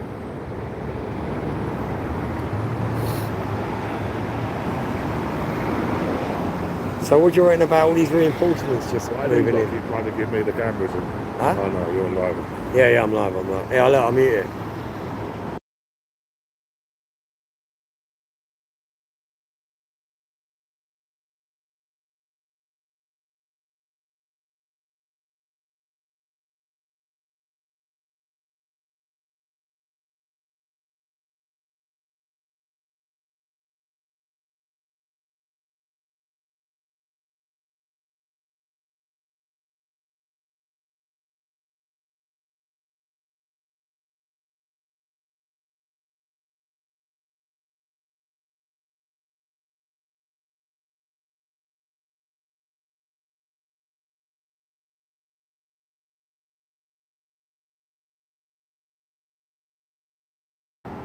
Fucking hell. Oh yes. Sorry about that. A little private word with AY. But things are happening now anyway.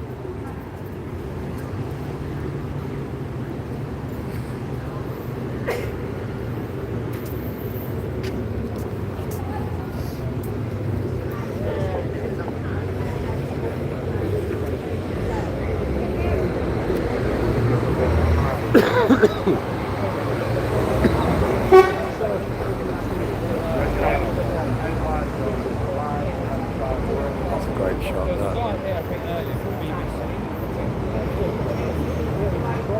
It's actually a really cool picture. Let's get around here and have a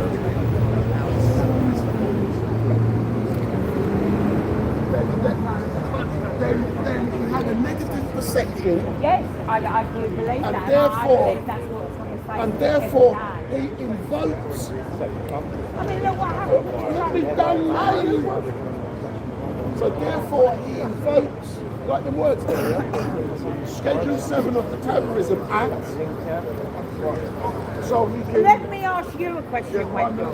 Do you believe, Tommy, we're going to use those words, bullied? Because of his political view. Yes. There you go. That's the answer to my question. But listen, Let's do a dance. I've got to give you. I've got to get away from Wendell. We're trying to start late. Wendell on Strictly. Wendell on Strictly. See, the great thing is that street light and trumpet, we're from the streets. And we can entertain the crowd. But when necessary, we can switch. And then we're And go into Empire mode.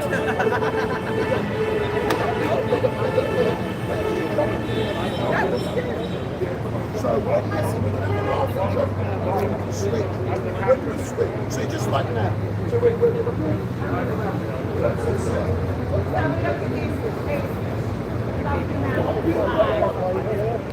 what a beautiful metaphor.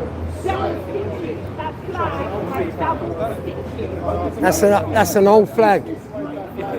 That is an old flag. We're saying how great the British judicial system is. Can you imagine if Tommy was down here? Unfortunately, I don't feel that flag that represents the people now. That represents the people and it represents Christ. That's what that flag represents now. I am a demonstration as a I believe that our forefathers who fell, Britain fought the most strategic war. They fought the first day of the war and the last day of the war, and we lost the least men. Where I come from warriors, mate. Warriors! And that flag stands for those people. And anybody who disrespects it is disrespecting our dead.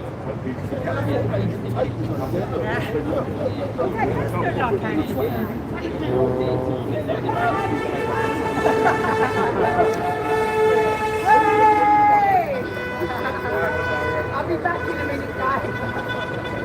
So for those of you who are watching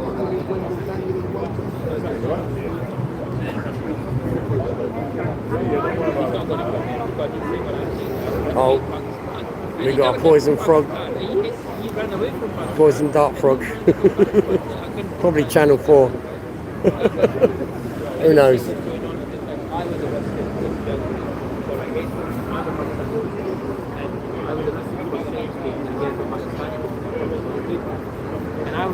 So we're just waiting now. That when I said, listen, there's a market for it, 30 million people watching it. Only 30 mil. Only been doing it for a little while. I don't think it'll be long now. I think they're going to come to a decision before lunch. What do you reckon? Someone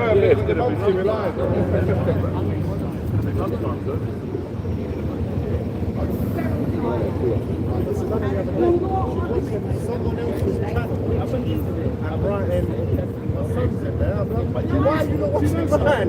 That's in someone else's. Watching King Rob.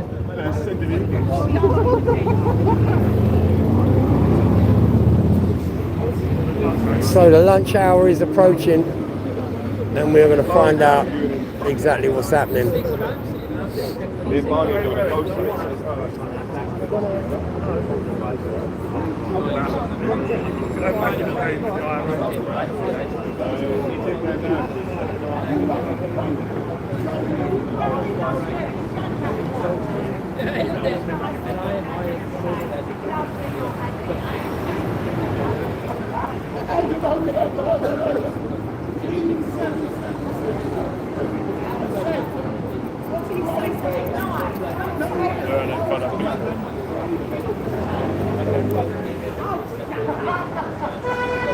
Yeah, that's a bit weird, isn't it?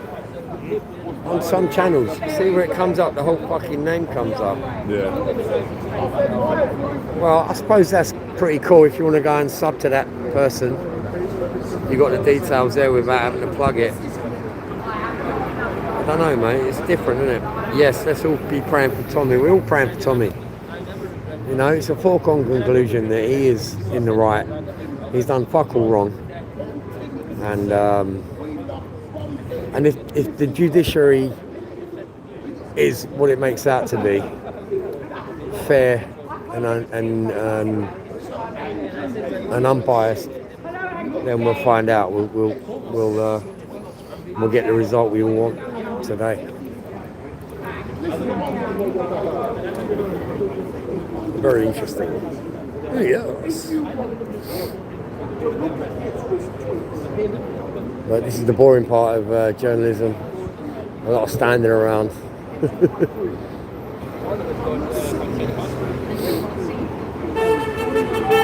Come on! There we go. Cabby Patriots. Loving it.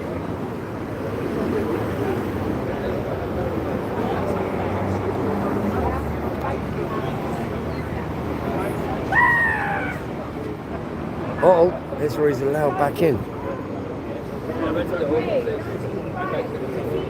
Apparently they've let Ezra back in with a journalist.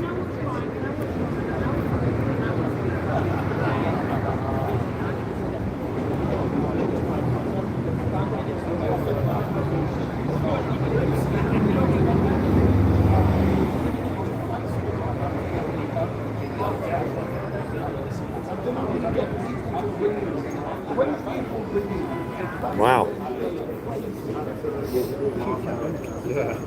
So we've got 56,000 people on Twitter. Wendell, apparently Ezra's been let back in.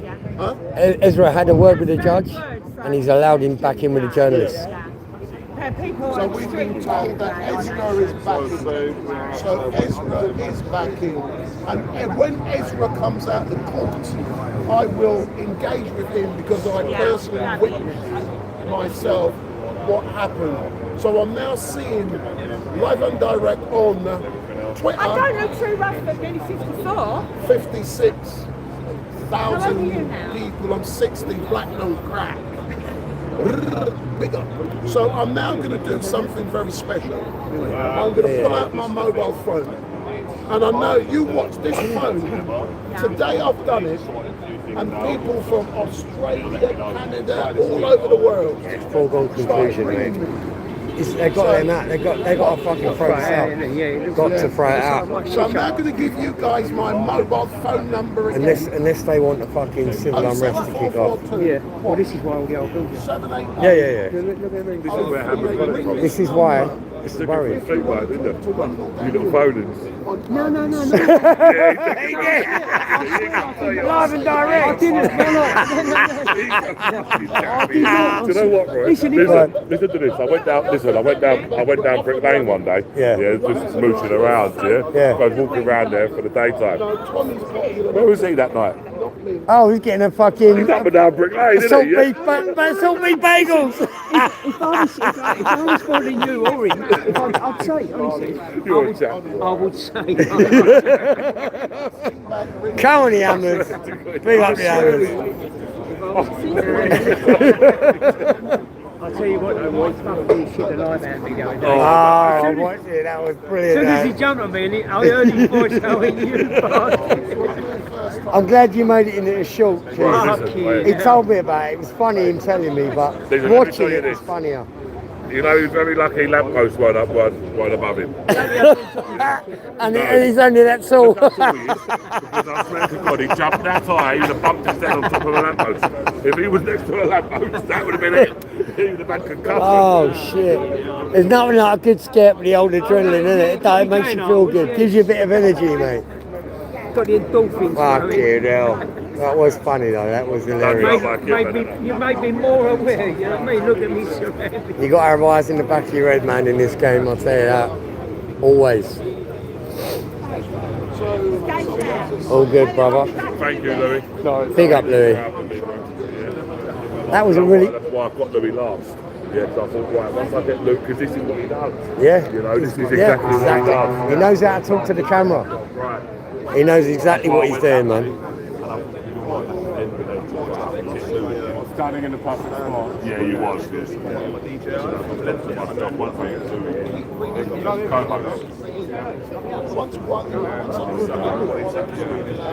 Co-host on the channel. Thank you for helping me. Come on!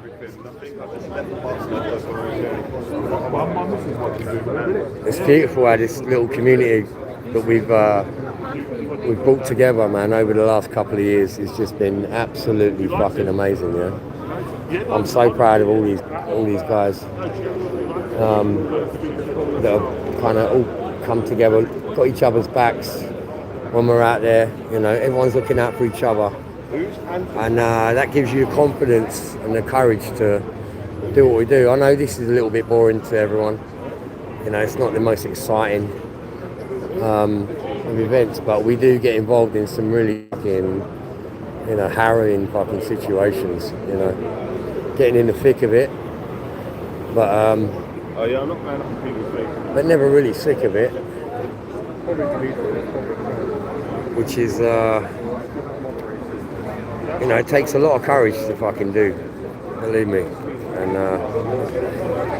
Louis, he's proven himself time and time again, man, getting in there and exposing the truth. Georgia, you're a mod. Get rid of that Sasha Blue. Get out! Sayonara. Get out of here! You've been deported. You've been shanghaied out of the country. It's all right. Get out of here! Sasha Blue, Georgia, in the comments. Just mute them for the live or block them. So we're expecting there you go. on the German.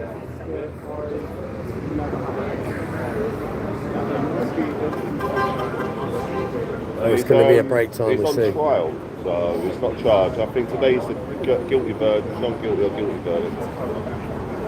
Which we are all adamant it's going to be non-guilty because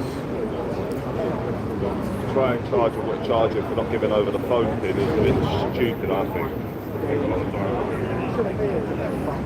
GBLM for you, no updates yet. We're just waiting. The bench. What's Tommy's cameraman called?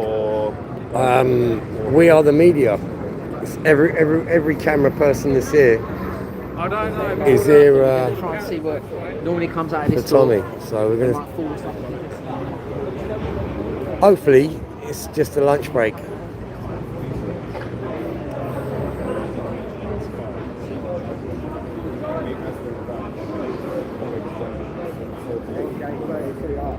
Epic, tap the screen, share it. If you ain't already, please give us a follow.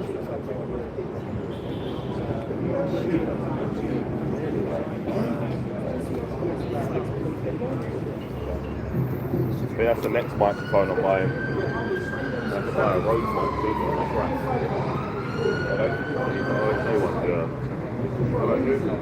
I mean, they're alright, so you're close. For example, you know when no controller with a black stereo system. Don't go by this line. It's where we're going to stay. That's the line.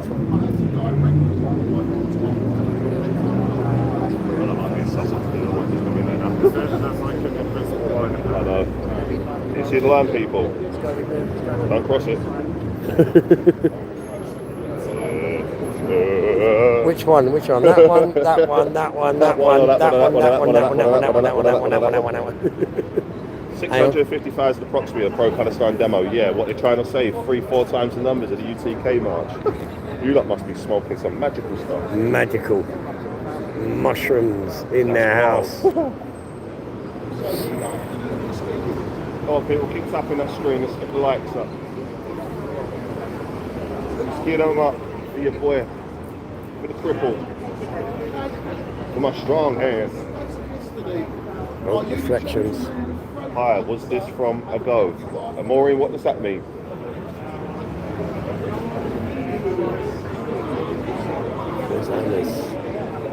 Obi-Wan, I don't need to assess the aerial footage. I was on the ground for both the UTK and the pro-Palestine one.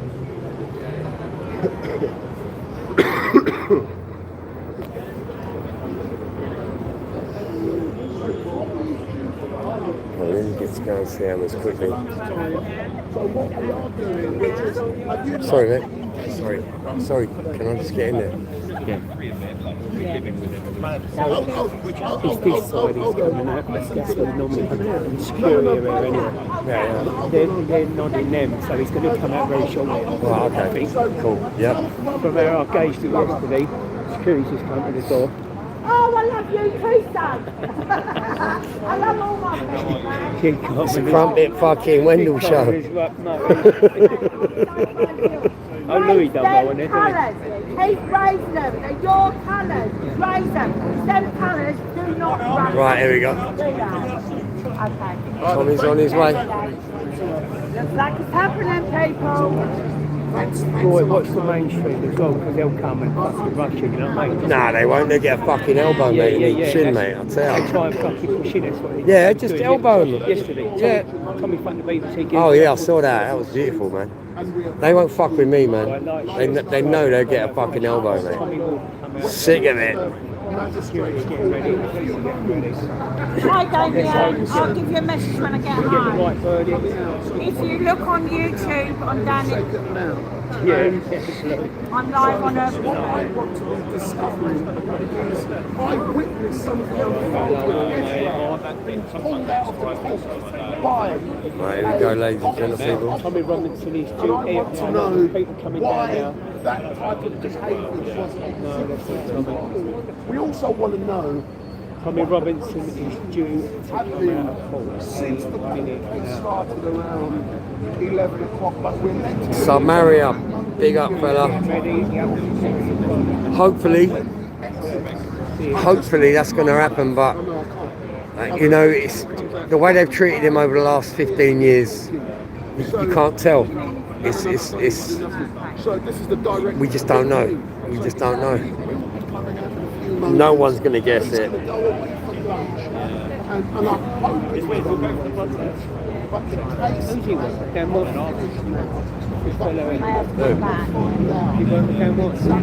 I think it's GB. I think it's GB News. must not go past this line. No rushing.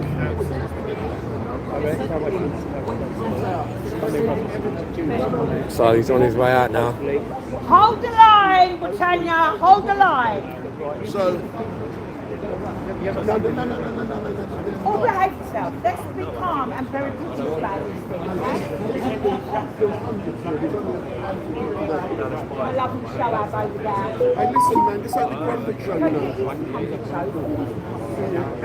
You just don't realise. How are you, Shoab? Wendell, is there a chance a verdict? Wendell, is there a chance a verdict can go into Nah, I don't think so. Yeah. There will be a conclusion today. Yeah. Noise, Well, man. that's what I believe. Yeah, my personal opinion. Yeah. You quiet. just the verdict, you know what I mean? It might just go for another day, I don't know. I mean, they could find him guilty and then sentence him. Yeah. Right. We'll see what happens.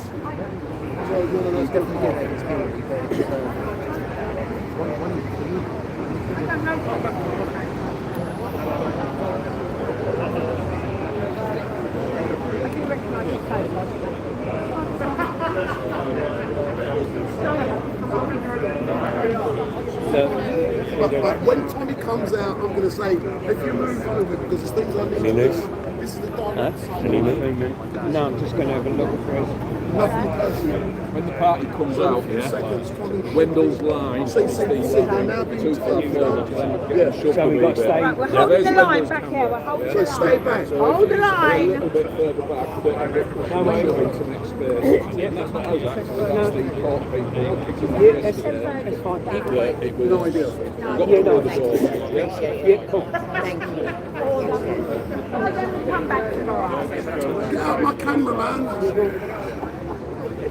Right, he's coming down in a sec. I'm going to go in between you Where? two, if that's all right. No, behind me, mate. Fucking hell, been here fucking ages. He wants to stand in front of me. Get out of here. Fucking No sick of rudeness, it. no rudeness. No room. Exactly. British values. Nah, he wants to get the best shot. That's what he wants. Yeah, because you're the man. No, and you're Fucking sick of it. Urban Scoop. Yesterday, when you had all the mainstream media, we just ignored it. That's his defence, isn't it? So, you know, we have standards. Let Tommy come out. No pushing. I've got such a nice little video of us saying thanks to the policeman, and then we ended up in a riot half an hour later. Did you see my face just now? Did you see the last video? Not that good. Stop it. Stop So they have not yet come to a conclusion, have they? I'm going rolling some moves, I'm going fucking. I'm going to go and get something to eat. Who's watching? Only my crumpet peoples. And my beautiful crumpet. I've got such loyal little followers. I need to send out some invites. Big up there. Welcome to the party, my friend. No, I can't now. Welcome to the party. We're just waiting now. It's lunchtime. There's not been a judgment yet. We've got Ezra Levant in the. He's up there in the court. He's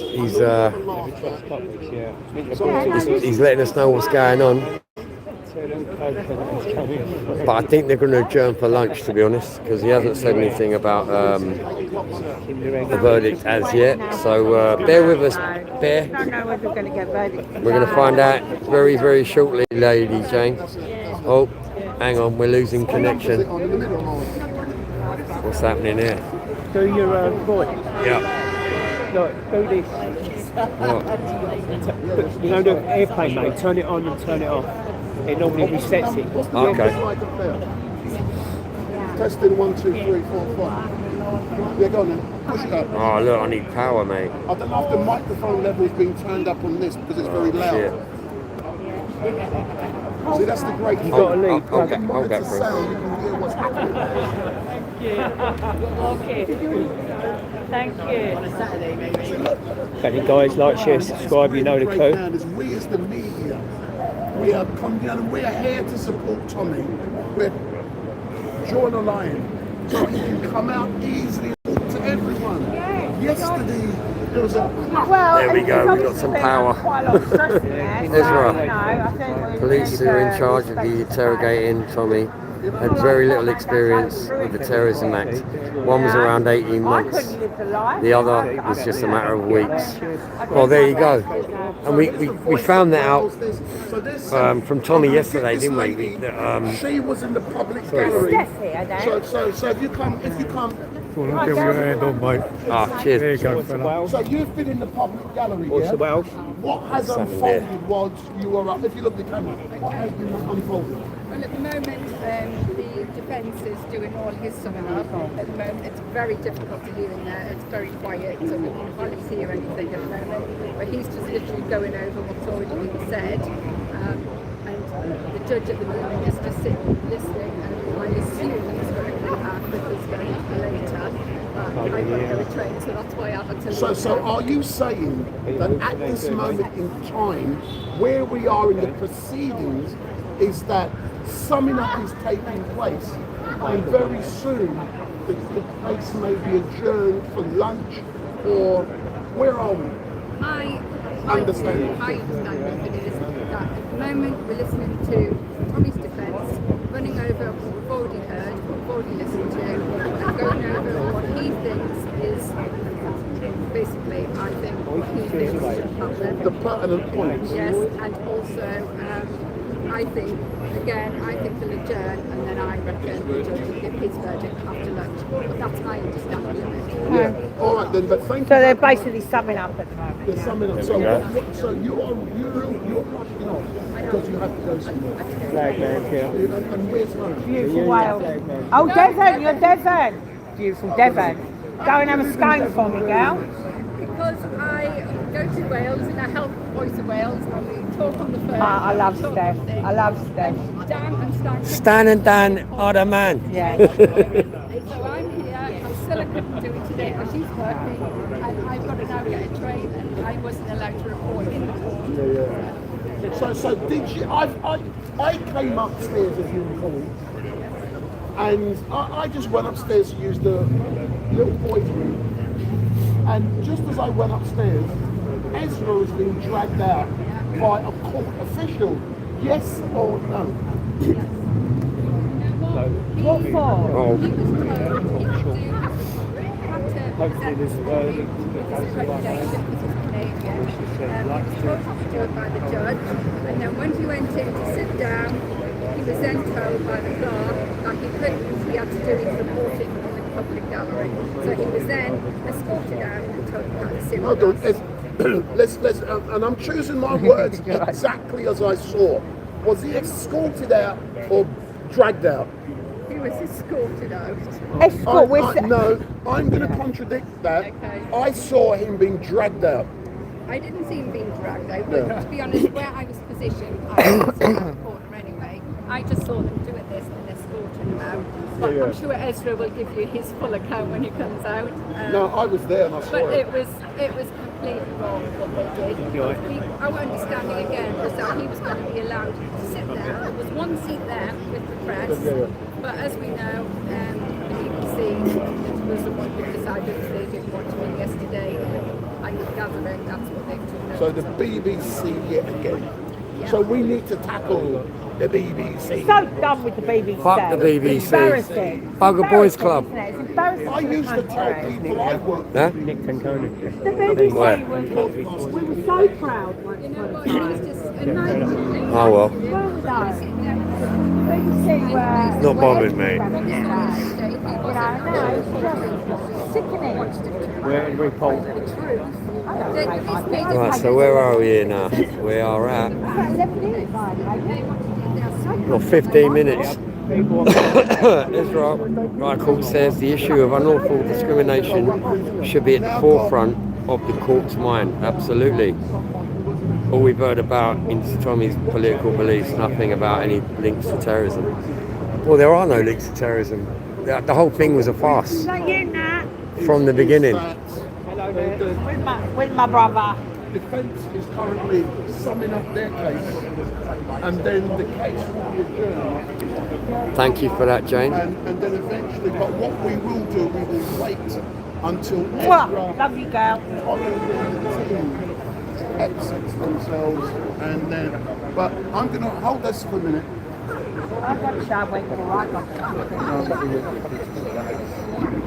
Yeah, we're going to have to stand back a little bit actually, because when he comes out. Yeah, go over there next time. Go on, girl. Yes, Thomas, a wanker. Yeah, that's Go on, go on, come on. Don't encourage her, for fuck's sake. Don't need no encouraging, mate. Absolutely not.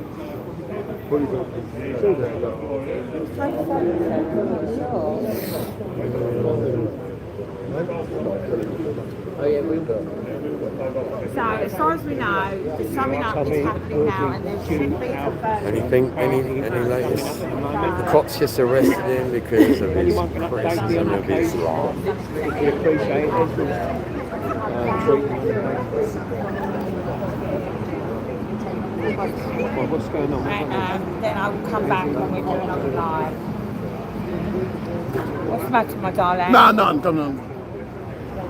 Oh, no. I'm here. Don't wrap me up. Don't wrap me up. Don't tie me up. Don't tie me up. No, she don't mind getting tied up. She don't like getting wrapped up. That's it. She's had enough of that cling film. We're just waiting for. Oh. No, promise me. Yeah. Say nothing else for a reason. No. This day, No, but you mustn't say nothing now. this day, As long as you get me a picture. Leave me a picture. I haven't had a picture for a year, so make sure I get a picture. if you want a picture, I've you get done my time, mate. David Effort over there. What do you mean how dare you wait and get in?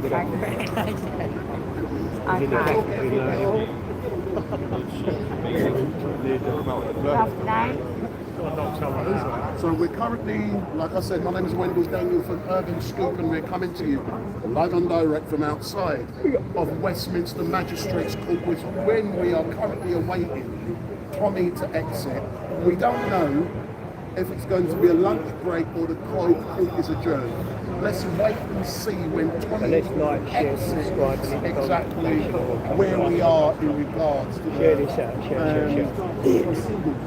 and that should be happening in a few moments. We also want to chat with Ezra Levine about what I witnessed personally happening when I went upstairs to use the bathroom. So, Craig Lee, Jane, yes, Ezra, my own view is that the first cop, the dumbest of the cops, was a bit starstruck when he saw a fancy car and recognised Tommy Robinson.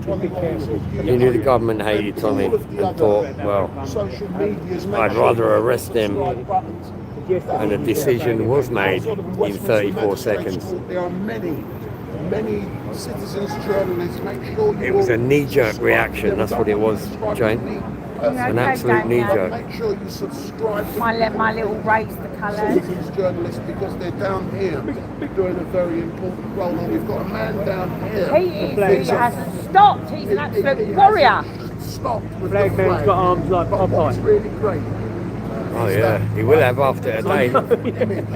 You know how much that flagpole weighs? I know it looks heavy, doesn't it? That is a mahogany with brass He fittings. stands there and again, Is found you not guilty understand or why. his case is dismissed.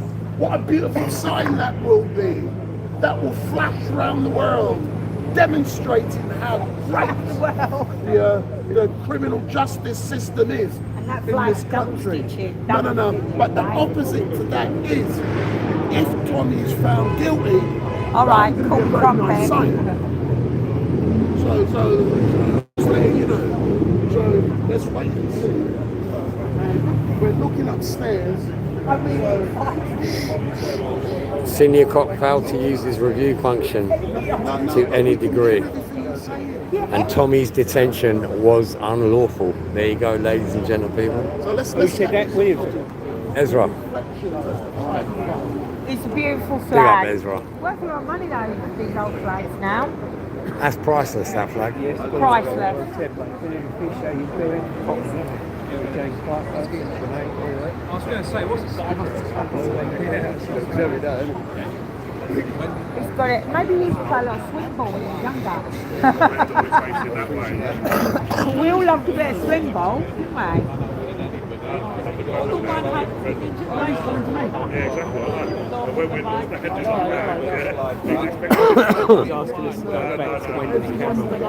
Yeah, we've got to get back. Hold the line, you've been No, told. we need to go back to Wendell's camera. Wendell, innit? Yeah.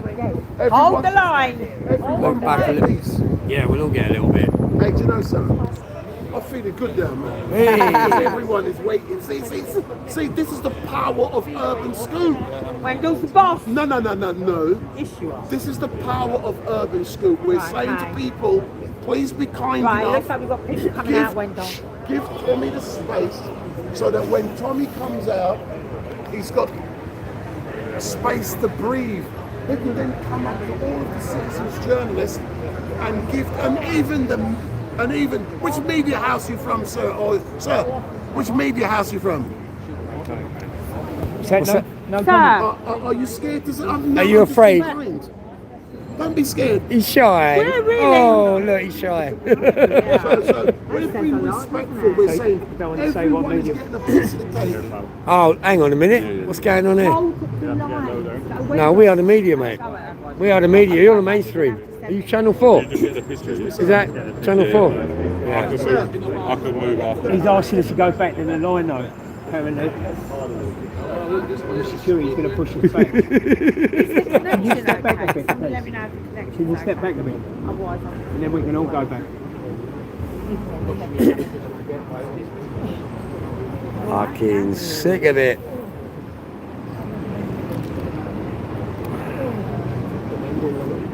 Right. You don't want to stay very strong. I wonder why. I'm not sure. Is it all good? Oh, well done. This like, share, subscribe, next bell notification, all guys coming. Mr. Mike, how you doing? Very chill, you know, you're in. Little Damien, as you can see in the chat, he's a wonderful lad. He's helped quite a lot Back over the October years. 25th. He picked me up off the floor when I fell, didn't he? Yeah, but it's as if I've got a microphone in your mouth. It's coming out, must be soon. I am very... Sir. Hey, hey, hey. Come and have a chat. Have you been in the public gallery? People coming down here. He's coming down. I've been up in the viewing room upstairs. So you've been up in the viewing room in number 4. It's on the second floor. Second floor. So what have you heard and seen over the last couple of hours? Basically, the defence is that he was very unorthodox. That's the whole case. So anything no matter what the police weren't doing their job, the procedures were all wrong. And did you see anything or hear anything in regards to Ezra being ejected and then put back into the I only know, I saw it yesterday, when the judge and the judge always pulled up something on the day as well. So obviously they don't want to, the mainstream media getting sort of any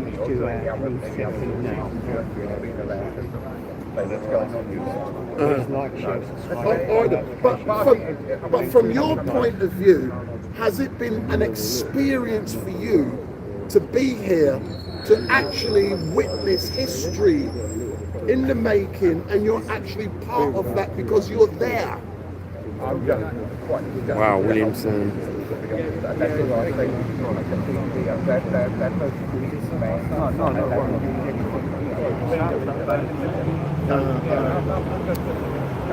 And we therefore please find another date, judge suggestion.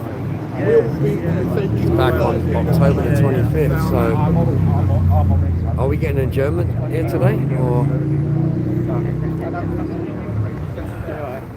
you don't trust them? And today? Yeah.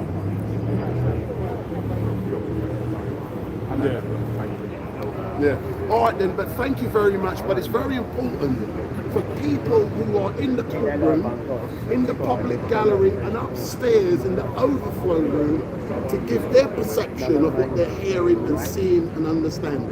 Honestly, I think the judge looks at it. I don't think he's concerned whatsoever about the fact that the fact that the police pulled Tom up purely because he was stopped. Yeah. So are you of the belief, based upon what you are hearing, your perception, that the judge is biased and he's not interested in the facts? No, not really. No. I think the little bit of evidence just about shows his whole mindset. I think that'll be a little while anyway. Excellent stuff. I've now got a couple of other people, and I know this young lady has been into the court, and I know she's been into the court. Excuse me, my darling. Good. Excuse me, can you hold the window line here, please? The window. Hold the line! Hold the line! Don't let him set crumpet on you. You won't like it. Judge leaves the chamber. I think 25th of October is a Saturday, so that can't be a settled day. I think the judge is going to check the schedule or the court schedule. Mr. Atherton! Big up Atherton! Come on! We're going in as soon as it's. So just a quickie, we're going to interview this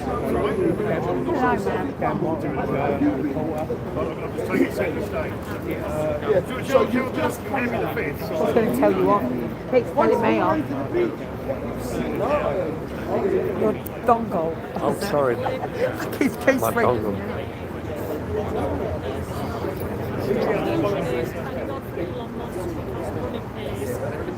Amen. Now, the normal person would stand the solicitors brilliant. Why we're having to leave it until next week or whatever, So what do you mean we have to leave it to next week? What have you heard? I think from what I could gather, because the hearing's not very good in the gallery, it's next Tuesday and that. There is a question of the solicitors, stuff like that in email. Tommy's been invited to go there, so that's been sorted. And to me, it's like a waste of time. All I can say is thank you very much for giving me your point of view. And I've been sitting here. We've got some action. Have you ever looked? I can see. Thank you very much, sir. Tommy is due out in a few seconds. And when he comes,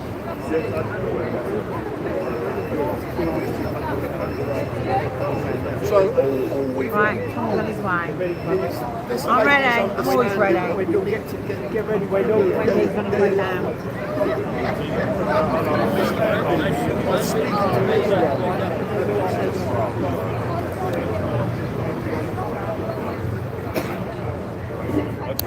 So I'm looking upstairs to see if Tommy is upstairs. And I can't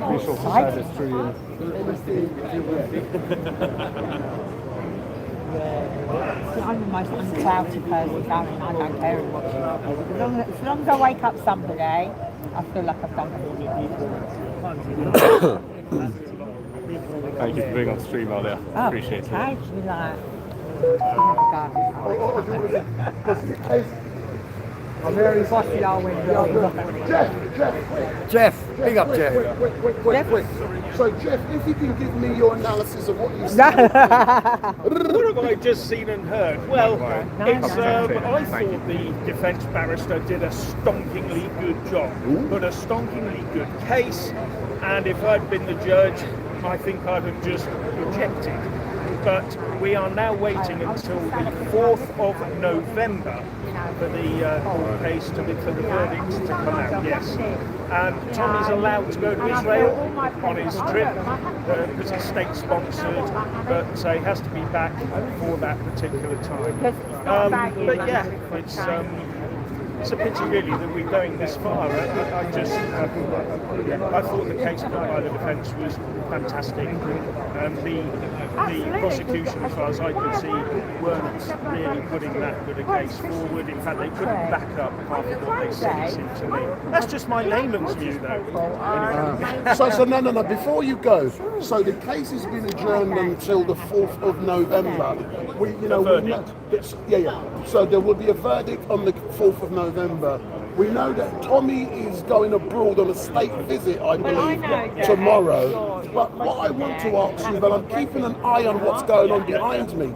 Yeah, I went upstairs to use the bathroom and I saw Ezra being dragged out of the court by and I've reported it. Sorry, I was in the overflow room because we could hear what was happening in the overflow, but we couldn't see what was going on. So I would get hold of Ezra if I were you. No, I've reported it. If you're upstairs, I couldn't see it. Because I actually went to use the bathroom. Right, okay. I'll leave you to it. Thank you. So they should be coming out any second. Big up Jeff Taylor. Here we go. Hold the line, we need some space. No. But they need to be able to go. This is won't be up here. Yeah. So what is going on now, ladies and gentlemen, is that people who have been inside of the court are now beginning to exit. And what I'm doing, I'm looking on the first floor. Right, this is what we're back next Tuesday. Hello, my brother. All right, son. In the way. How are you? Yeah, I'm very well. So Tommy has still here, still alive. We're not in prison yet. So what happened with that guy?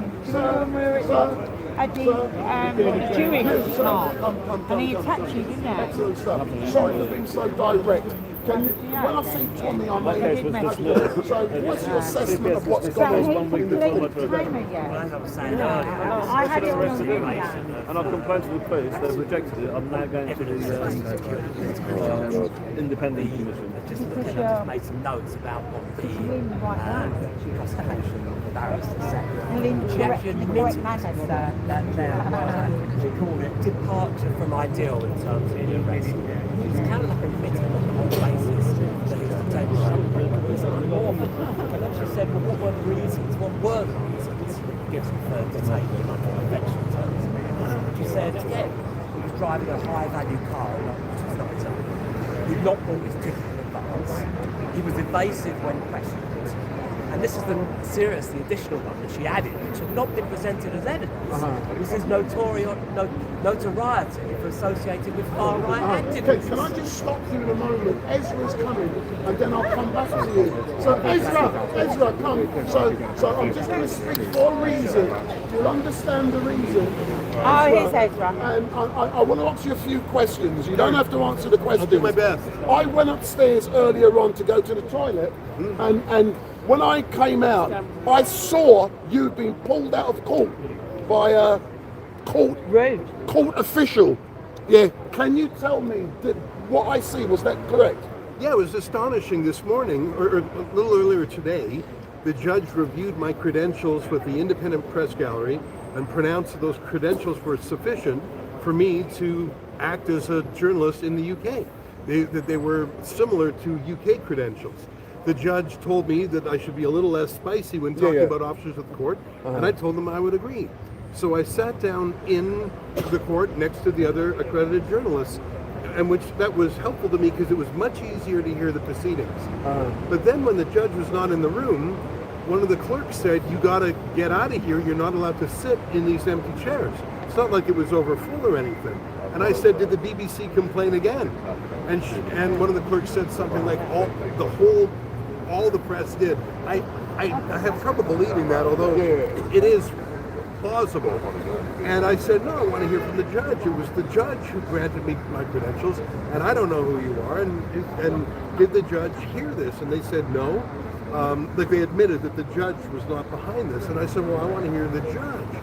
And then the security started physically pulling me, and I thought, you know what?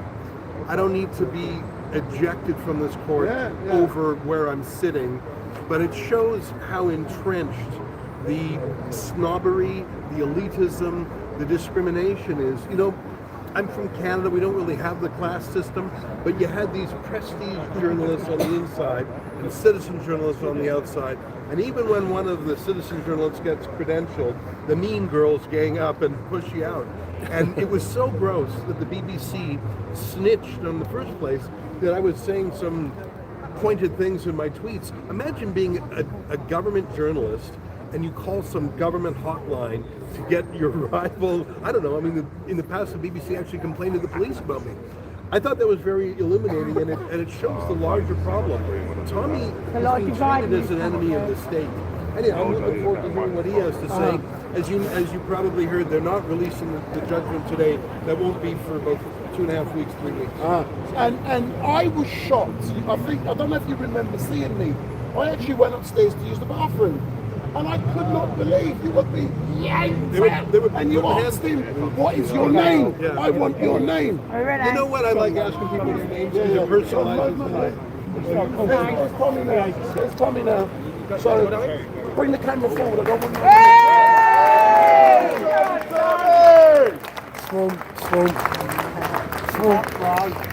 So hold on, get out of the way, please, get out of the way.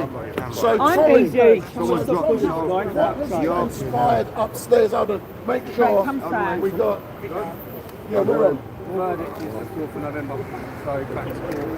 Once again, there's more fees, because they just said now they're going to have another bill for another day in court. It's just insane, isn't it?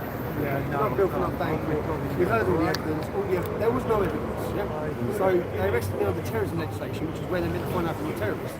All they asked me about was my political beliefs. All they asked me about. So they didn't ask me about anything to do with violence, terrorism. In the end, they threw in something about far-right extremism. They didn't ask me anything about that. They just asked me about my legal, lawful, legitimate political beliefs, which is what this is about. This is about detaining me because I'm Tommy Robinson and because I'm outspoken on subjects such as Islam. You heard it from the final officer, Islamophobia. So what even is Islamophobia? What, you can't have an opinion of Islam without getting detained under terrorism in Great Britain?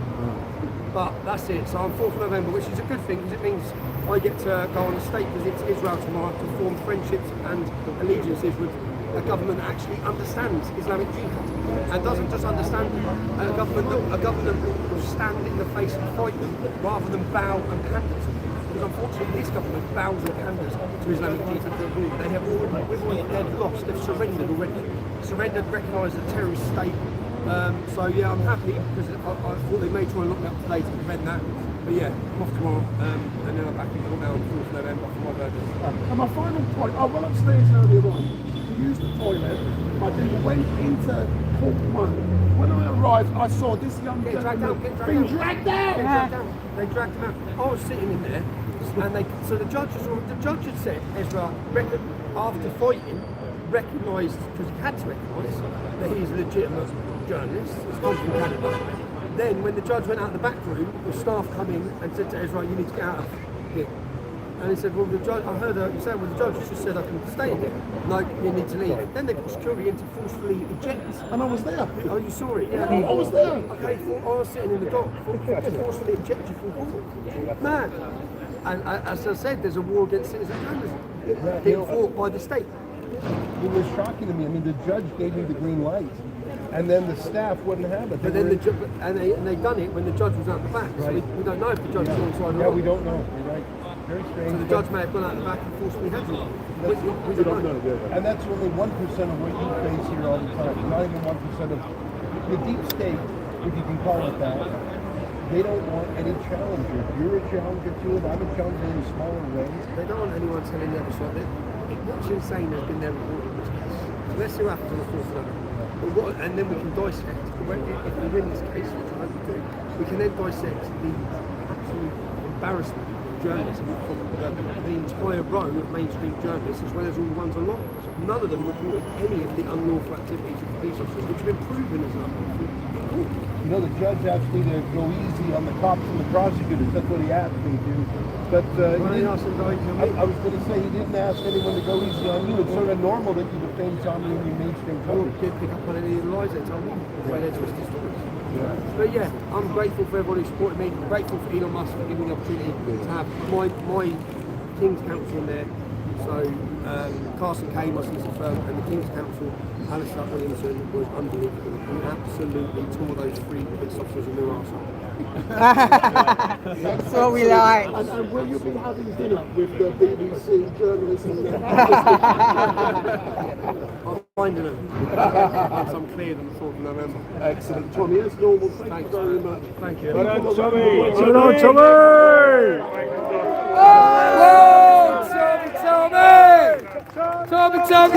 Tommy Robinson. There we go. That's Tommy Robinson. You heard it here first, folks. The entourage. I did want to get a little chat with Don, but it is what it is. You know. Well, there we go, ladies and gentlemen, people. That is the conclusion. Tommy is a free man. He's coming back on the 4th of November, I do believe, or they're going to find out exactly when and where. He's off to Andrea Hay by personal invite. I mean, this is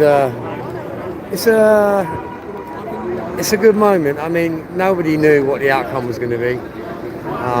Turns out it's been more promising than anything else, to be honest with you. Yeah, good. They've all gone chasing after him. But yeah, that was. You're welcome, Sharon. Thank you for being here. I'll be back. In the sense of... Oh, look. All right. I'm starving hungry, me. Oh, he could eat an horse, or he could.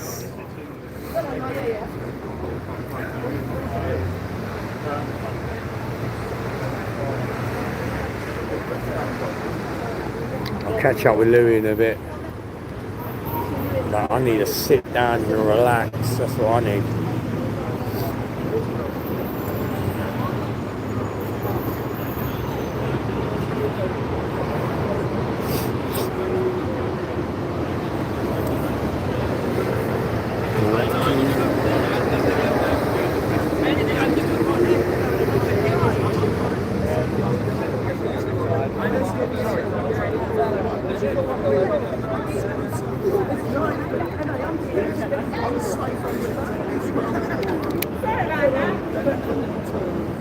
I might well be shooting off myself.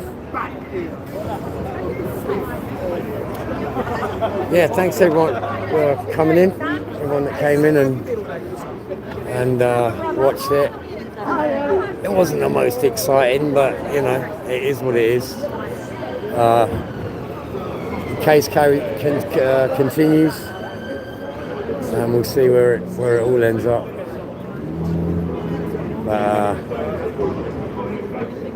I think on that note, ladies and gentlemen, people, I'm going to call it a day.